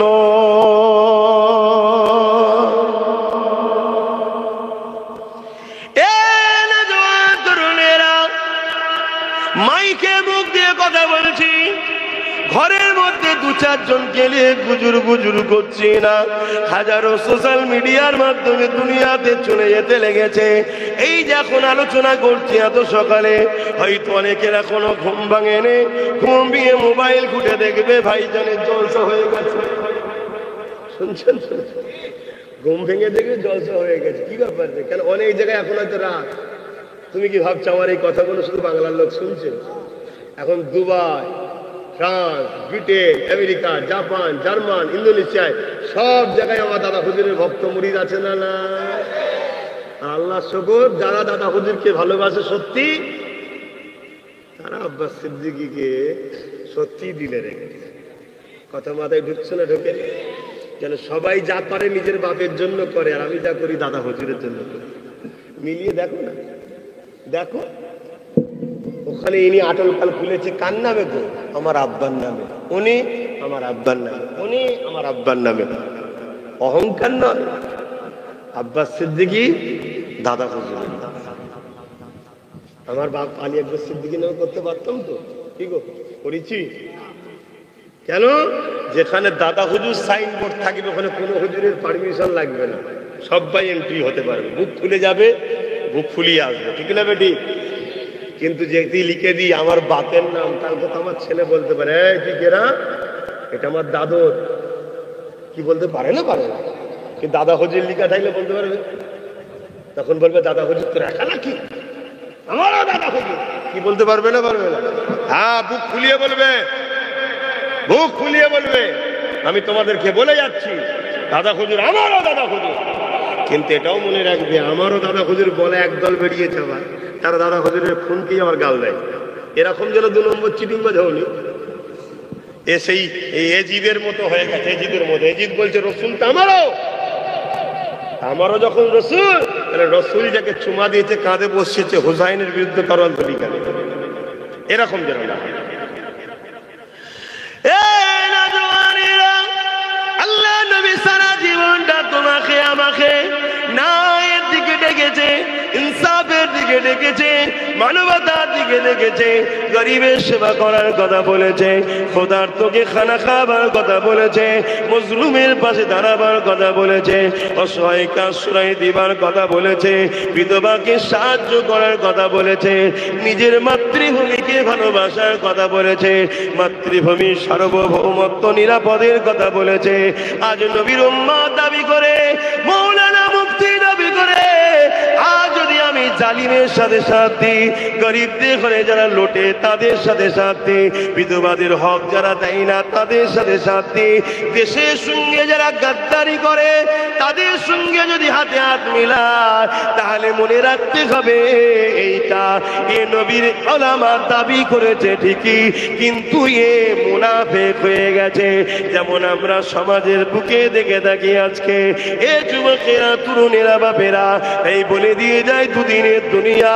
তুমি যদি নবীর উম্মত হও, গরিবের পক্ষে থাকো, এতিমের পক্ষে থাকো, বিধবার পক্ষে থাকো, মুসলিমের পক্ষে থাকো, অসহায়ের পক্ষে থাকো, ক্ষুধার্তকে ভালোবাসো, এতিমকে ভালোবাসো, নিজের মাতৃভূমিকে প্যার করো, নিজের মাতৃভূমির সার্বভৌমত্ব নিরাপদে রাখো।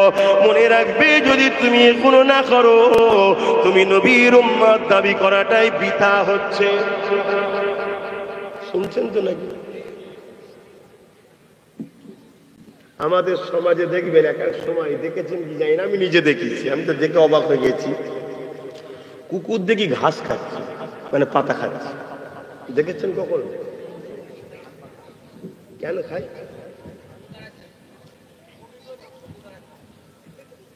উত্তর হলো না। আমি দেখে অবাক হয়ে গেছি, আমি একে জিজ্ঞেস করছি, ওকে জিজ্ঞেস করছি, লাস্টে যাই হোক একটা পশু ডাক্তারকে জিজ্ঞেস করলাম যে কুকুর দেখছি পাতা খাচ্ছে, কি ব্যাপার? বলছি ভাইজান, কুকুর যখন পাতা খাবে জানবেন ওর পেট খারাপ হয়েছে, ওর পেটের প্রবলেম হয়েছে, তাই ও কি খাচ্ছে? পাতা খাচ্ছে। ঠিক তখনই আমি বুঝলাম,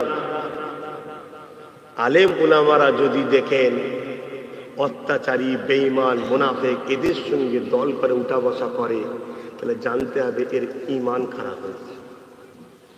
কুকুর যেমন ঘাস খেলে, পাতা খেলে জানা যায় পেট খারাপ হয়েছে, উলামা যদি, আলেম যদি ভিক্ষা খায়, জুলুম অত্যাচারীদের দয়াতে হাত পেতে চলে, তাদেরকে তাজিম সম্মান করে, তাদেরকে ভিআইপি করে, জানতে হবে এই উলামারও পেট খারাপ হয় না, ঈমান খারাপ হয়ে গেছে।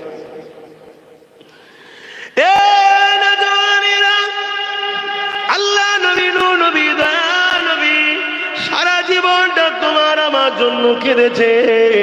এই নবীর উম্মতদেরকে বুঝিয়ে দিয়ে যায়, সেই নবীকে কষ্ট দিও না গো, নবীর দিনের ক্ষতি করো না গো। নামাজ যেমন পড়তে হবে, গরিবের পাশে তেমন দাঁড়াতে হবে, রোজা যেমন রাখতে হবে, হালাল তেমন খেতে হবে, হজ যেমন করতে হবে, এতিম অসহায়কে সাহায্য করতে হবে, বিধবাদেরকে সাহায্য করতে হবে, মা বাপকে যেমন ভালোবাসতে হবে। গ্রামের তোমার দুঃসম্পর্কের হলো আল্লাহ সৃষ্টি মানুষকেও সাহায্য করতে হবে, পেয়ার করতে হবে। মুসলমানকে দেখলে যেমন পেয়ার করতে হবে, অন্য ধর্মের মানুষ হলো মানুষ হিসাবে তাকে সম্মান, ভালোবাসতে হবে, পেয়ার করতে হবে, মানব বন্ধনে থাকতে হবে, এইভাবে মিলেমিশে চলতে হবে। আল্লাহ নবীকে আমার আল্লাহ পাক কতটা সম্মান দিয়েছিল। এই মাসে নবী পাককে নিতে আলেন জিবরাইল সাল্লাম। হযরতে জিবরাইল আলাইহিস সালাম এসে আল্লাহ নবীকে যখন ডাক দিলে, আমার নবী পাককে তুলবেন কিভাবে? নবী আমার ঘুমাতে লেগেছে। ওই সময় জিবরাইল সাল্লাম তো ডেকে তুলতে পারতেন। কি গো, কে পাঠিয়েছে জিবরাইল সাল্লামকে? আল্লাহ বড় না নবী বড়? টেনশন করছেন কেন? বলতে পারছেন না আল্লাহ বড় না নবী বড়? আল্লাহ বড়। কেন? আল্লাহ তো খালেক, নবীকে সৃষ্টি করেছে, এখানে কোনো কথাই নাই, ঠিক না বেঠিক? হ্যাঁ, তা আল্লাহ পাঠিয়েছে জিবরাইল, যাও আমার বন্ধুকে নিয়ে আসো। আল্লাহ জিবরাইল সাল্লাম এসে দেখছে ঘুমাচ্ছে। আল্লাহ নবী তো ডেকে তুলতে পারতেন, জিবরাইল সাল্লাম তুলেছে কেন? তুলে না। জিবরাইল জানে যিনি পাঠিয়েছে অবশ্যই ইনার থেকে বড়, কিন্তু জিনার কাছে পাঠিয়েছেন ইনি হলেন আল্লাহর বন্ধু। জোরে বলুন সুবহানাল্লাহ। তো ইনার তুলারও একটা আদব আছে। তাহলে জিবরাইল ফেরেশতাদের বাদশা,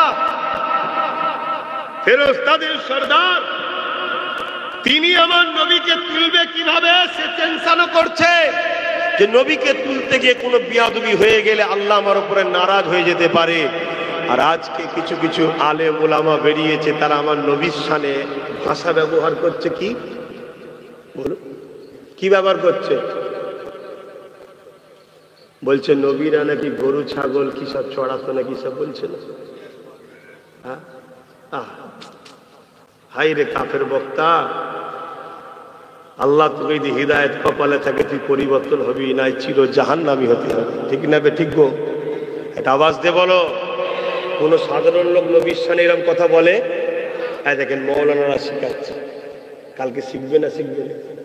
তাহলে ইসলামের সবচেয়ে বেশি উপকার করে উলামারা, আর ক্ষতি করে কোনটার পক্ষে থাকবেন ভাবতে হবে না?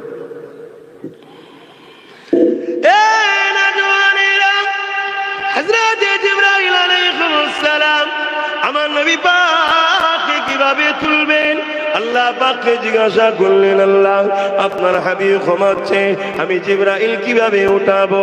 শুনে রাখো যুবকেরা, শুনে রাখেন আম্মা জান আব্বা জানেরা, এ আমার বোনেরা শুনো শোনো, তোমার আমার নেতা, তোমার আমার রাসূল, তোমার আমার শাইখা দুজাহানের সুলতানের কত সম্মান দেখো। সমস্ত ফেরেশতাদের সর্দার হযরত জিবরাইল সাল্লামকে আল্লাহ জানিয়ে দিলে, এ জিবরাইল আমার হাবিবের কদমের গোড়ায় বসে যাও, আমার হাবিবের কদমের গোড়ায় বসে গিয়ে তোমার ঠোঁট লাগিয়ে আমার হাবিবের পায়ের তালুতে চুমা দাও। আরো জোরে বলুন সুবহান আল্লাহ। জিন্দা বলো না লব্বাইক ইয়া রাসূলুল্লাহ। আমার নবীর সম্মান কত বুঝছেন? সেই নবী পাক সাল্লাল্লাহু আলাইহি ওয়াসাল্লামের বিষয়ে কথা বলতে গেলে ভাষাটা ঠিক রাখা দরকার আছে না? যারা আমার নবীর বিষয়ে ভাষা ঠিক রাখে না, ওই উলামা তোমাদের ঈমান ঠিক রাখবে? তোমাদেরকে ভগবানের ভালো চাইবে? হুজুরের পায়ের তালুর তলায় জিবরাইল সাল্লাম কি করছে? চুমা দিচ্ছে। আল্লাহ নবীর ঘুমটা ভেঙে গেল। নবী আমার যখনই ঘুম ভেঙে গেল উঠে বসে বললেন, হযরত জিবরাইল সাল্লাম সালামটা দিয়ে দিল। সালামটা দেওয়ার পরে আল্লাহ নবী জিজ্ঞাসা করতে লাগলেন, ও হযরত জিবরাইল কি খবর নিয়ে এসেছেন? হযরত জিবরাইল সাল্লাম বলতে লাগলেন, ইয়া রাসূলুল্লাহ হাবিবাল্লাহ মুবারকবাদ আপনাকে, আল্লাহ পাক আপনাকে দাওয়াত দিয়েছেন, চলেন চলেন দিদার হবে। এ যুবকেরা, তরুণেরা, বাপেরা, আমার নবী পাক বড় খুশি হয়ে গেলে, আমার নবী পাক রেডি হয়ে তৈরি হয়ে গেলে, বুরাকে উঠতে লেগেছে। যখনই বুরাকে উঠতে যাবে, বুরা মাথা লাড়া দিতে লেগেছে, মাথা লাড়া দিতে লেগেছে, মাথা লাড়া দিতে লেগেছে, যাতে করে নেবে না নেবে না এরকম বলতে লেগেছে। হযরত জিবরাইল বলতে লেগেছে, এ বুরাক তুমি কি জানো তোমার পিঠের উপরে কে বসতে লেগেছে? বুরাক বলতে লেগেছে, জিবরাইল আমি জানি কে বসতে লেগেছে। আল্লাহ যখন বুরাক গুলোকে সৃষ্টি করেছে, বুরাকটা কি জিনিস জানেন তো নাকি?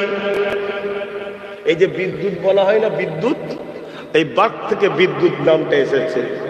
বিদ্যুতের বিশাল গতি বলে, বুরাকের বিশাল গতি বলে একে বিদ্যুৎ নাম দেওয়া হয়েছে। বুঝতে পারছেন তো নাকি? কিন্তু এর বিদ্যুতের থেকেও আরো বেশি গতি হলো বুরাকের। জোরে বলুন সুবহানাল্লাহ। মানুষের তৈরি করা বিদ্যুৎ, তাই তো নাকি? কিন্তু মানুষের মাথায় বুদ্ধি কে দিয়েছে? আল্লাহ। আর বুরাকটা কার তৈরি করা? আল্লাহ। আর একটাই মেন তুলবে, আমার এখানে চোখের পালক ফেলতে লাগবে না, কারেন্ট চলে আসবে। ঠিক না বে ঠিক?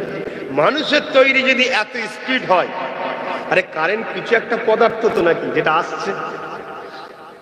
তাহলে আমার আল্লাহ তৈরি বুরাক, তাহলে সেটার স্পিড কত? শুনছেন কি বলছি? তো এই বুরাক হলো খচ্চরের থেকে একটু ছোট, গাদার থেকে একটু ছোট, খচ্চরের থেকে একটু বড়, দুটো ডানা আছে। ওই বুরাকে করে হুজুরকে নিতে এসছে জিবরাইল। আর বুরাক মাথা লাড়া, আপনার নবীর দুশমন, কেন জান্নাত যাবেন না? কেন যাবেন না? বলুন ইনশাআল্লাহ, বলুন ইনশাআল্লাহ। কাল যাবার এই অষ্টা কিনে কাটিং করে উনি মনে হয় জান্নাতের টিকিট বিক্রি করছিলেন। হারামখোর ফাটা কপালে তুই কোন জাহান্নামে যাবি আগে ভাব না। আমরা ইনশাআল্লাহ জান্নাত যাব, বলুন ইনশাআল্লাহ। একটা কথাই মাথায় ঢুকলেন, যারা আমার নবীর দুশমন নয় আর দুশমনদের বন্ধু নয়, তারা সবাই জান্নাতে যাবে। জোরে বলুন সুবহানাল্লাহ। এবারে কেউ বেহিসাব যাবে, কেউ 1 মাস জেল খেটে, কেউ 10 বছর জাহান্নাম খেটে, কেউ 50 বছর জাহান্নাম খেটে, যার যেমন পাঠ আছে ধরা পড়তে হবে। ভাই ভুল করেছি আব্বাস সিদ্দিকী, আবার আল্লাহ চাইলে মাফও করে দিতে পারে। এটাও শুনে রাখো, কেন আল্লাহ বলেছে আমার রহমত থেকে নিরাশ হোস না, কি এটাও বলতে হবে তোমাকে। কিন্তু যদি ধরে জেল খেটেও আসামি শাস্তি হয়ে যাবার পর যেমন দুনিয়াতে মুক্তি হয়, আমার আল্লাহ তাকে মাফ করে দিয়ে জান্নাতি দেবে। জোরে বলুন সুবহানাল্লাহ। কিন্তু ওই 2 শ্রেণীর লোক জান্নাতে যাবে না। নামাজ আছে, দাঁড়িয়ে আছে, রোজা আছে, হজ আছে, যাকাত আছে, কলেম আছে, মক্কায় গেছে, মদিনায় গেছে, দান করেছে, মাদ্রাসা করেছে, মসজিদ করেছে, সেবা করেছে, সব করেছে, নবীর প্রেম ও আদর নেই। মরবে জাহান্নামে, ঢুকবে বেটার বেরোবে। শুনছেন তো নাকি? আমার বাপের কথা নয়, বুখারীর হাদিস, আমার নবী পাকের কথা। মানবেন না? মানবেন না? আর না বলবেন নবীর কথা তো কি হচ্ছে, নবী কি, নবীর কথা শুনবো না, আমি আল্লাহর কথা শুনবো, এরকম বলবেন নাকি? আল্লাহ বলবো এই লাউন কারো বেশি মারবে। শয়তান, তুই আমার বন্ধু ছেড়ে দিয়ে আমার দরদি হতে এসছিস? হ্যাঁ, কথা বললেন। এই লোক জীবনে জান্নাতে, জোরে বলুন, যাবে না। আর এক শ্রেণীকে, যে নবীর দুশমনকে বন্ধু করে সাপোর্ট করে, আল্লাহ তাকেও জান্নাতে দেবে, নবীর দুশমনের সাথে রাখবে। আল মারউ মা মান হাব্বা, যে যাকে ভালোবাসবে তার সাথে থাকবে। এবার দেখো বা কি করবে, একটু ভেবে চিন্তে করো। লিভার হয় লাও, না লিভার হয় না লাও, আমার দায়িত্ব দিয়ে যাচ্ছি। আল্লাহ নবী যখন বোরাকে উঠতে যাবে, বোরাক তখন মাথা লাড়া দিতে লেগেছে। হযরত জিবরাইল সাল্লাম বলতে লেগেছে, বোরাক রে তুমি কি জানো কে তোমার পিঠে উঠতে লেগেছে? বোরাক বলতে লেগেছে, আমি জানি। কেন, জান্নাতে যখন আমাদেরকে সৃষ্টি করা হয়, ওই সময় আল্লাহ বলেছিলেন, বোরাক রে তোদের কারো পিঠে চেপে আমার বন্ধু আমার দিদারে আসবে।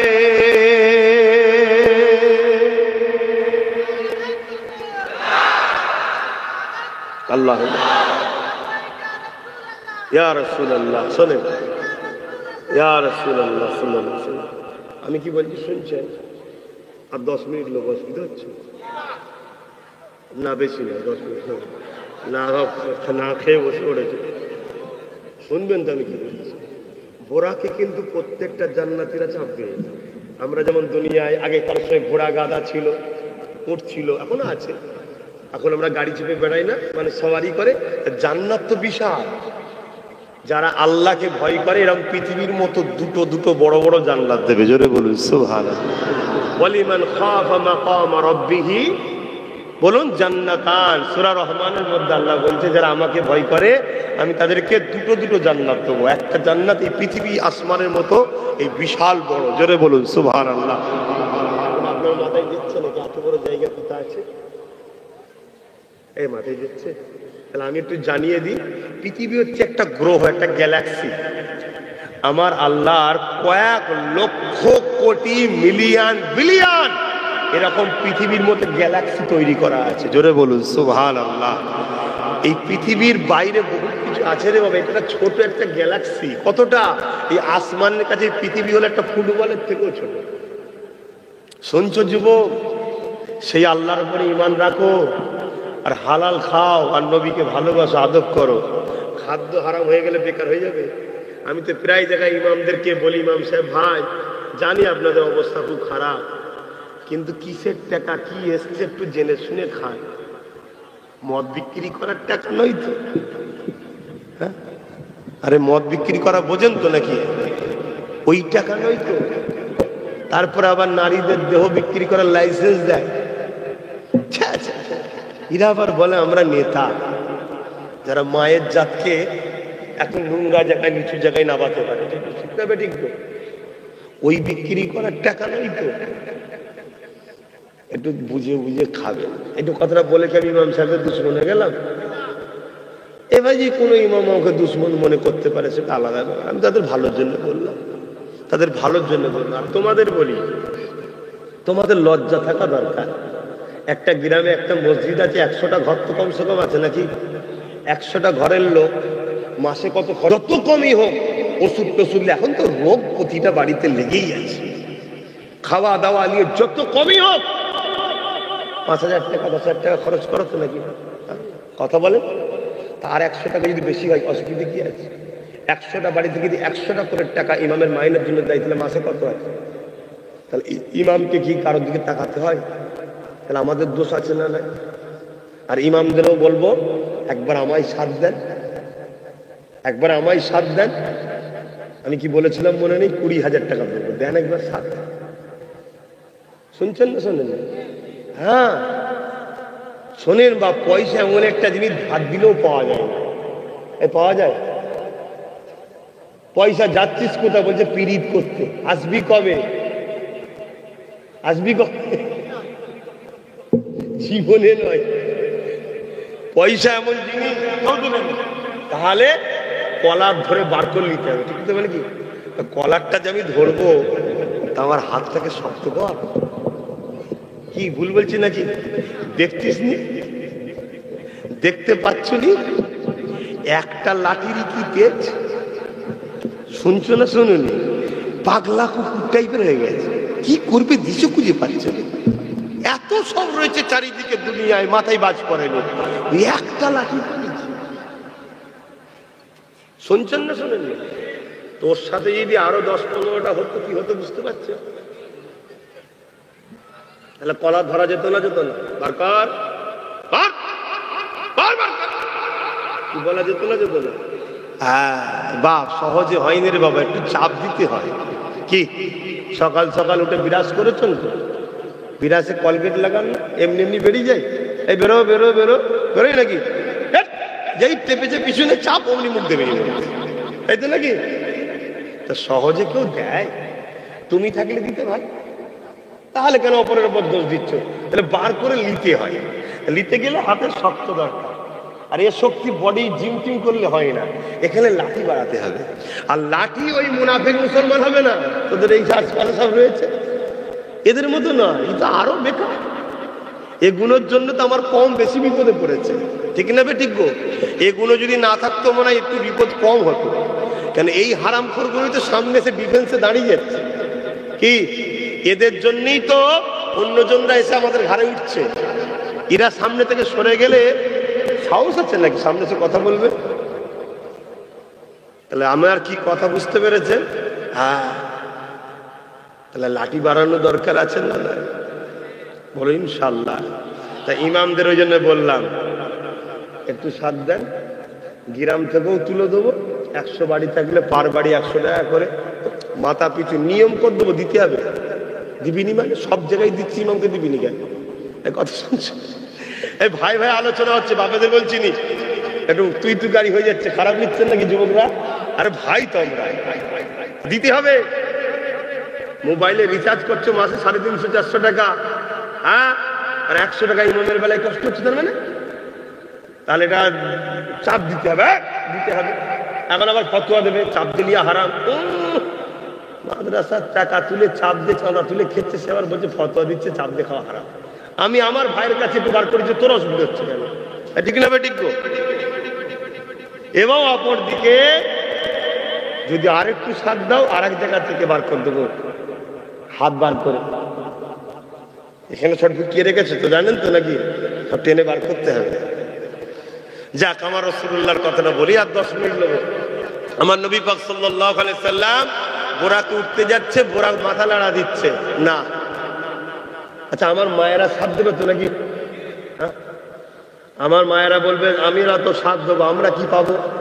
আমি এতটুকু বলবো, মা ইজ্জত পাবে, সম্মান পাবে, ছেলের হাতে বয়স যখন হবে ভাত পাবে। আর না হয় একটু বয়স হয়ে গেলে ছেলে ঘর থেকে বার করে দেবে।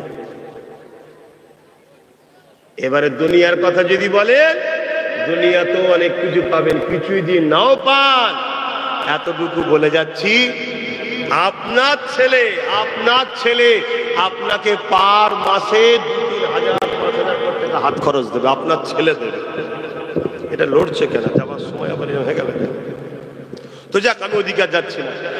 তো বোরাক মাথা লড়া দিচ্ছে। আমার রসুল পাক সাল্লাল্লাহু আলাইহি ওয়াসাল্লামের সামনে জিবরাইল বলছে, জিবরাইল তুমি জানো কে উঠবে? বোরাককে জানো কে উঠবে? বোরাক বলছে আমি জানি, আল্লাহ যখন সৃষ্টি করেছে তখন বলেছিল আমাদের পিঠে চেপে আল্লাহর বন্ধু দিদারে আসবে। তাহলে নেবে না বলছো কেন? বোরাক বলছে খুশিতে যখন থাকে তখনই তো আদায় করতে হয়, ঠিক তো নাকি? তাহলে আমার নবী আল্লাহ দিদারে যাচ্ছে, এর চেয়ে বড় খুশি আর কিছু হতে পারে ভাই? জোরে বলুন। এই সময় আমিও তো কিছু আদায় করতে চাইছি, জোরে বলুন সুবহানাল্লাহ। হযরত জিবরাইল বললেন কি আদায় করতে চাইছো? আল্লাহ নবীর সঙ্গে কথা বলতে লাগলেন, বোরাক ইয়া রাসূলুল্লাহ হাবিবাল্লাহ বেয়াদবি মাফ করে দেবেন। জান্নাতে অনেক বোরাক রয়েছে, জান্নাতীরা চেপে চেপে বেড়াবে, আপনি আমার পিঠে চেপে আল্লাহ দিদারে যাচ্ছেন। ওই দিন যদি আমাকে ছেড়ে অন্য কারো পিঠে চাপেন, আমি বুরাক আমার বড় দুঃখ কষ্ট লাগবে। ইয়া রাসূলুল্লাহ হাবিবাল্লাহ আমি সহ্য করতে পারবো না। এই ভালোবাসার আরজু আপনার কদমে হুজুর, আপনি দয়া করে ইহসান করেন, দয়া করেন আপনি আমাকে একটু জানিয়ে দেন, আপনি আমার পিঠ ছাড়া অন্য কারো পিঠে জান্নাতে চাপবেন না। আল্লাহ নবী খুশি হয়ে যে বুরাকের মাথায় হাত বুলিয়ে বলল, এ বুরাক যাও, আমি রাসূলুল্লাহ তোমার পিঠেই চেপে ঘুরবো।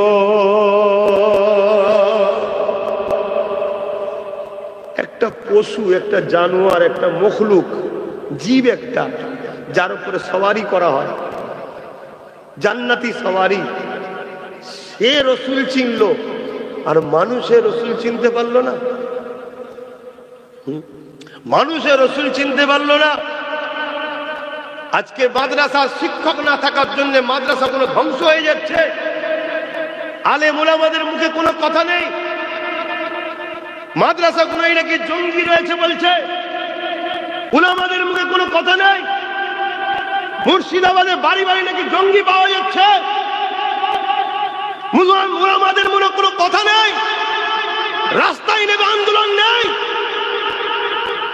কিছু বুঝতে পারছেন না, পারেন না? তাহলে এরা কতটা খেয়েছে বুঝতে পারছে? এত বলার পরেও যদি নামতো তাও নাই বুঝতাম। খুব সাবধান হন, চিনুন, কথা শুনুন।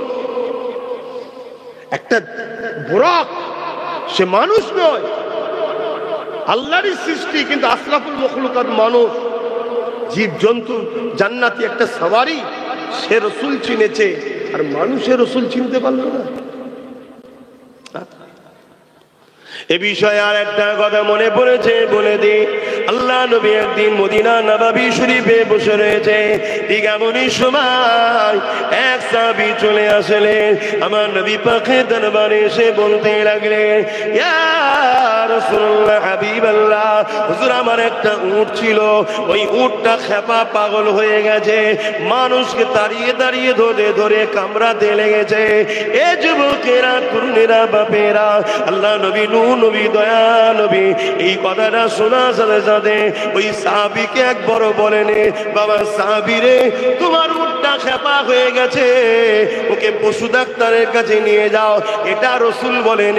রাসূলুল্লাহ সাহাবাদেরকে বললে, চলো তো বাবা গিয়ে দেখি ওই পশুটার কি হয়েছে, বাবা যেয়ে দেখে। আল্লাহ নবী যখন ওই পশুটাকে দেখতে চলে গেল, এ যুবকেরা, তরুণেরা, সঙ্গে সাহাবা হুজুররা রয়েছে, ওই পশুটা মানুষকে তাড়িয়ে তাড়িয়ে ধরে ধরে যাচ্ছে, মানুষকে কামড়াতে লেগেছে। এ যুবকেরা, তরুণীরা, বাপেরা, নবী পাক ওই পশুটার দিকে যখন আগিয়ে যায়, ধরুন নবী আমার এই দিক দিয়ে আসছে, পশুটা ওই দিকে মানুষকে তাড়িয়ে তাড়িয়ে যেতে লেগেছে। এখন পশুটার মুখ ওই দিকে রয়েছে, উটটার মুখ ওই দিকে রয়েছে। রাসূলুল্লাহ উটটার পিছন পিছন দিক দিয়ে যেতে লেগেছে। আল্লাহ নবী সাহাবারা বললেন, ইয়া রাসূলুল্লাহ, হাবিবাল্লাহ, আপনি যাবেন না হুজুর, ও মানুষকে ধরে ধরে কামড়াচ্ছে। আল্লাহ নবী বলেছিলেন, আমার সাহাবারা, ওই উটটা মানুষকে ধরে ধরে কামড়াচ্ছে ঠিকই কথা, কিন্তু তোমার নবীকেও কামড়াবে না, কেননা ওই উটটা তোমার নবীকে চেনে। আরো জোরে বলুন সুবহান।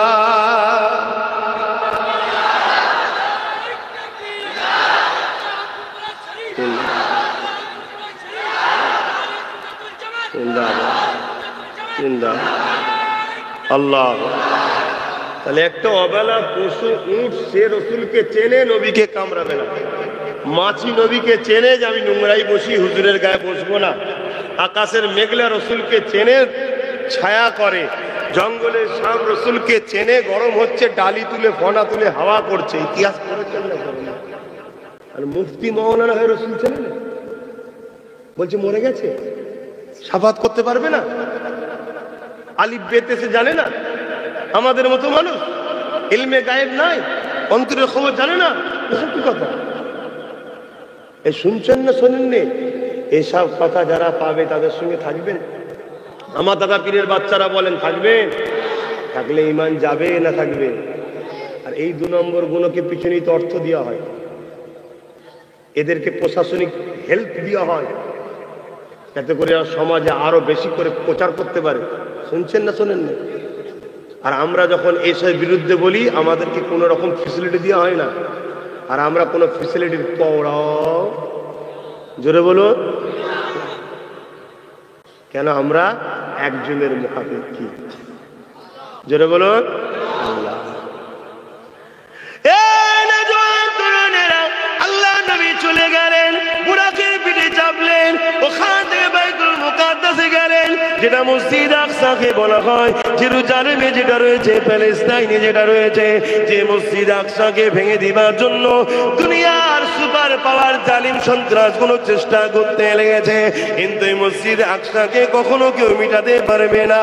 কেন? আমার নবী পাক জানিয়ে দিয়েছে, বাইতুল মুকাদ্দাসের চতুর্দিকে আল্লাহ পাক একদল মানুষকে যুগে যুগে যুগে যুগে বাঁচিয়ে রাখবে, যারা দুনিয়ার কারো পাওনা করবে না, এবং দুনিয়ার কোন শক্তি তাদেরকে নত দমাতেও পারবে না।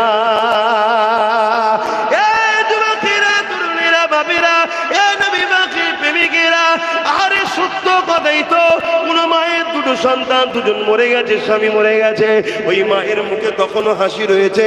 মারে, তোমার 2 বাচ্চা ছিল চলে গেল, স্বামী ছিল চলে গেল, মা তোমার চোখে পানি নেই, হাসি কেন? মা বলতে লেগেছে, ব্যথা তো হয় রে, তবে শোনো, আল্লাহ পরীক্ষা করছে, আল্লাহ জিনিস আল্লাহ নিয়ে নিয়েছে। আজ তুমি আমি সামান্য আঘাত খেলে, আজ তুমি আমাকে সামান্য হুমকি দিলে, আজ তোমাকে আমাকে সামান্য ভয় দেখালে, বা 2-4 দিন জেলে দিলে, তোমার আমার কলিজা কেন শুকিয়ে যায়? এই কারণটা হলো তোমার আমার ইমানের দুর্বল। যখন তুমি জুলুম করো না, যখন তুমি অন্যায় করো না, তোমার উপরে যতই যায় ঝড় আসুক না কেন, তুমি কখনো ঘাবড়ে যাবে না, কেননা আল্লাহ তোমার পক্ষে রয়েছে। এই পরীক্ষায় যদি আল্লাহ তোমাকে শহীদের দরজা দিতে চায়, তাহলে তুমি মারা যাবে, বেহিসাব জান্নাতি হয়ে যাবে। আল্লাহ যদি এই পরীক্ষায় তোমাকে গাজী বানাতে চায়, তাহলে তুমি বিজয় লাভ করবে, পরকাল ও জান্নাত, দুনিয়ায় সম্মান পাবে। আল্লাহ তোমাকে পরীক্ষা নেবে। এ যুবক শুনে রেখে দাও, জেনে রেখে দাও, এই পৃথিবীর জমিনে চিরস্থায়ী তুমি আমি নয়। আল্লাহ নবী বাইতুল মুকাদ্দাস মসজিদে আকসাতে চলে গেলে, ওখানে যে জিবরাইল সাল্লাম নামাজ আজান দিলেন, সমস্ত নবীরা কাতার দিয়ে দাঁড়িয়ে আছে, ইমামতির জায়গাটা ফাঁকা রয়েছে, ইমামতিটা কে করবে? আল্লাহ নবী জিবরাইল সাল্লাম আজান দেওয়ার পর আমার নবী পাকে নুরের হাতটা ধরে ইমামতির জায়গায় দিয়ে বলল, ইয়া রাসূলুল্লাহ, আপনি ইমামুল আম্বিয়া। আরো জোরে বলুন সুবহান। নারে দিবে লব্বাইক লব্বাইক, হাত তুলে তুলে লব্বাইক লব্বাইক লব্বাইক লব্বাইক লব্বাইক নারে তাকবীর। অর্থাৎ হুজুর আমরা গোলাম হাজির আছি, জোরে বলুন সুবহানাল্লাহ। কি জন্যে? আপনার দিনের পাহারাদার হিসাবে, জোরে বলুন সুবহানাল্লাহ। প্রত্যেকটা যুবককে বলি, যে যার গ্রামে দিনের পাহারাদার হও, দিনের পাহারাদার হও। বেঈমান অত্যাচারীদের জন্য তুমি লাঠি বার করছো, বোম বন্দুক বার করছো, মারপিট করছো, খুন করছো, তোমার নবীর দিনের জন্য তুমি পাহারাদারটা হতে পারবে না? হ্যাঁ, তোমার নবীর দিনকে কেউ মিটাতে চাইলে তোমার গ্রামে তুমি তার প্রতিবাদ করো। যে যার গ্রামে নবীর দিনের পাহারাদার হও। আমার গ্রামে নবীর দিনের বিরুদ্ধে কোনো কথা চলবে না। শুনছেন না? শোনেন না? তাহলে এইভাবে যদি প্রতিটা গ্রামে আমরা নবীর দিনের পাহারাদার হই, তাহলে প্রতিটা গ্রামে নবীর দিনের বিরোধীকারীরা ওই জোকের মুখে নুন দিয়া টাইপের চুপ করে বসে থাকে। ঠিক না বেটি? তোমাকে বাইরের গ্রামে ভাবতে হবে না। এই জন্যই তো আমি আব্বাস সিদ্দিকী ফুরফুরা আহলে সুন্নাত ওয়াল জামাত তৈরি করেছি। কিন্তু আহলে সুন্নাত ওয়াল জামাতের বিরুদ্ধে একদল মুনাফিক মুসলমানরা আছেন না? না কথা বলেন। এরা জানে এরা নবীর দিনের পক্ষে কথা বলবে, অতএব আহলে সুন্নাত ওয়াল জামাতকে একতা হতে দেওয়া যাবে না। ওরা একতা হতে দেবে কাকে? যাদের নেতা বলবে 15ই আগস্ট নাকি স্বাধীনতার দিন ছিল না, তাদেরকে বলবে হু করে বড় হয়। শুনছেন না? শোনেন? আর ওরা আহলে সুন্নাত ওয়াল জামাতকে দমিয়ে রাখবে। তাহলে মুসলিম সুরাতে ওরা মুসলমান না মুনাফিক? জোরে বলেন। হ্যাঁ, তাই আমি প্রত্যেকটা নবীর প্রেমিককে বলবো, যুবককে যারা এখনো ঢোকেননি, সব আহলে সুন্নাত ওয়াল জামাতের মধ্যে জয়েন্ট হন। গ্রামে 30, 40, 50টা করে যুবক ছেলের ইউনিট করুন। আপনাদের একটাই কাজ, আমার গ্রামে আমার নবীর দিনের পাহারাদার আমি। আমার গ্রামে বাস্তবিক নবীর আলোচনা সভা হবে, সেটা আমরা করব। আমার গ্রামে নবীর দিনের বিরুদ্ধে কেউ বললে তার বিরুদ্ধে আমরা সংগ্রাম করব। আমার দেশ আমাদের পক্ষে থাকবে, সংবিধান আমাদের পক্ষে থাকবে। কথা শুনছেন? এই ইউনিটির দরকার আছে না নাই? আওয়াজ দেবার দরকার আছে না নাই? আসুন সকলে একটু হুজুরকে সালাত ও সালাম দিই। ইয়া নবী সালাম।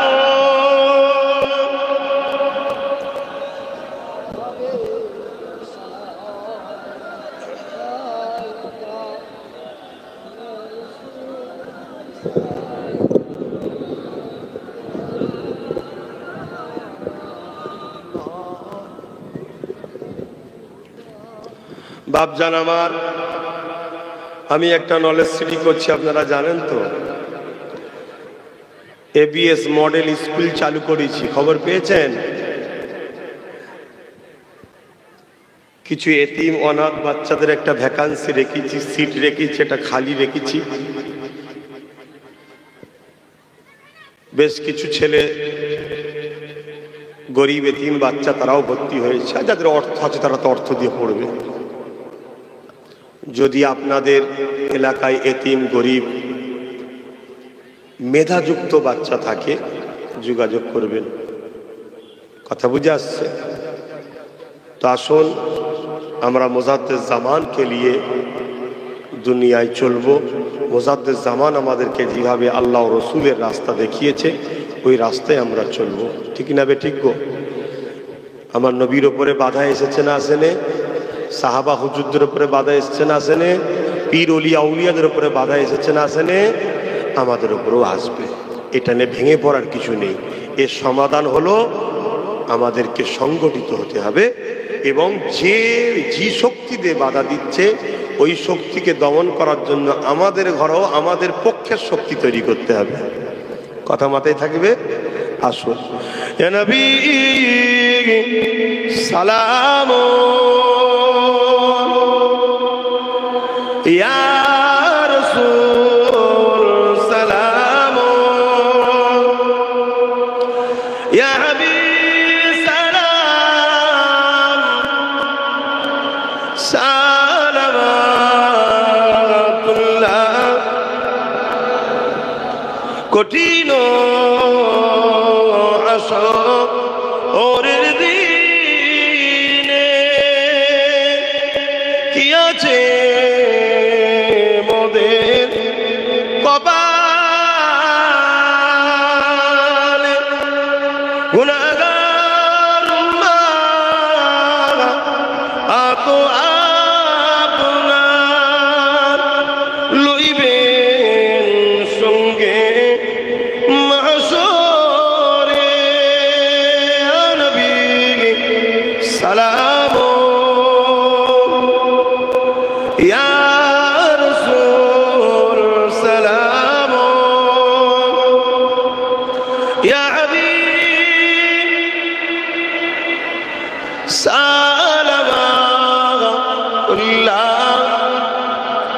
সকলে গায়ে গায়ে বসুন। বালাগাল উলা বিকামালিহি কাসাবাত দুজা বিজামালিহি হাসানাত জামিউ সালিহি সাল্লু আলাইহি ওয়া আলিহি।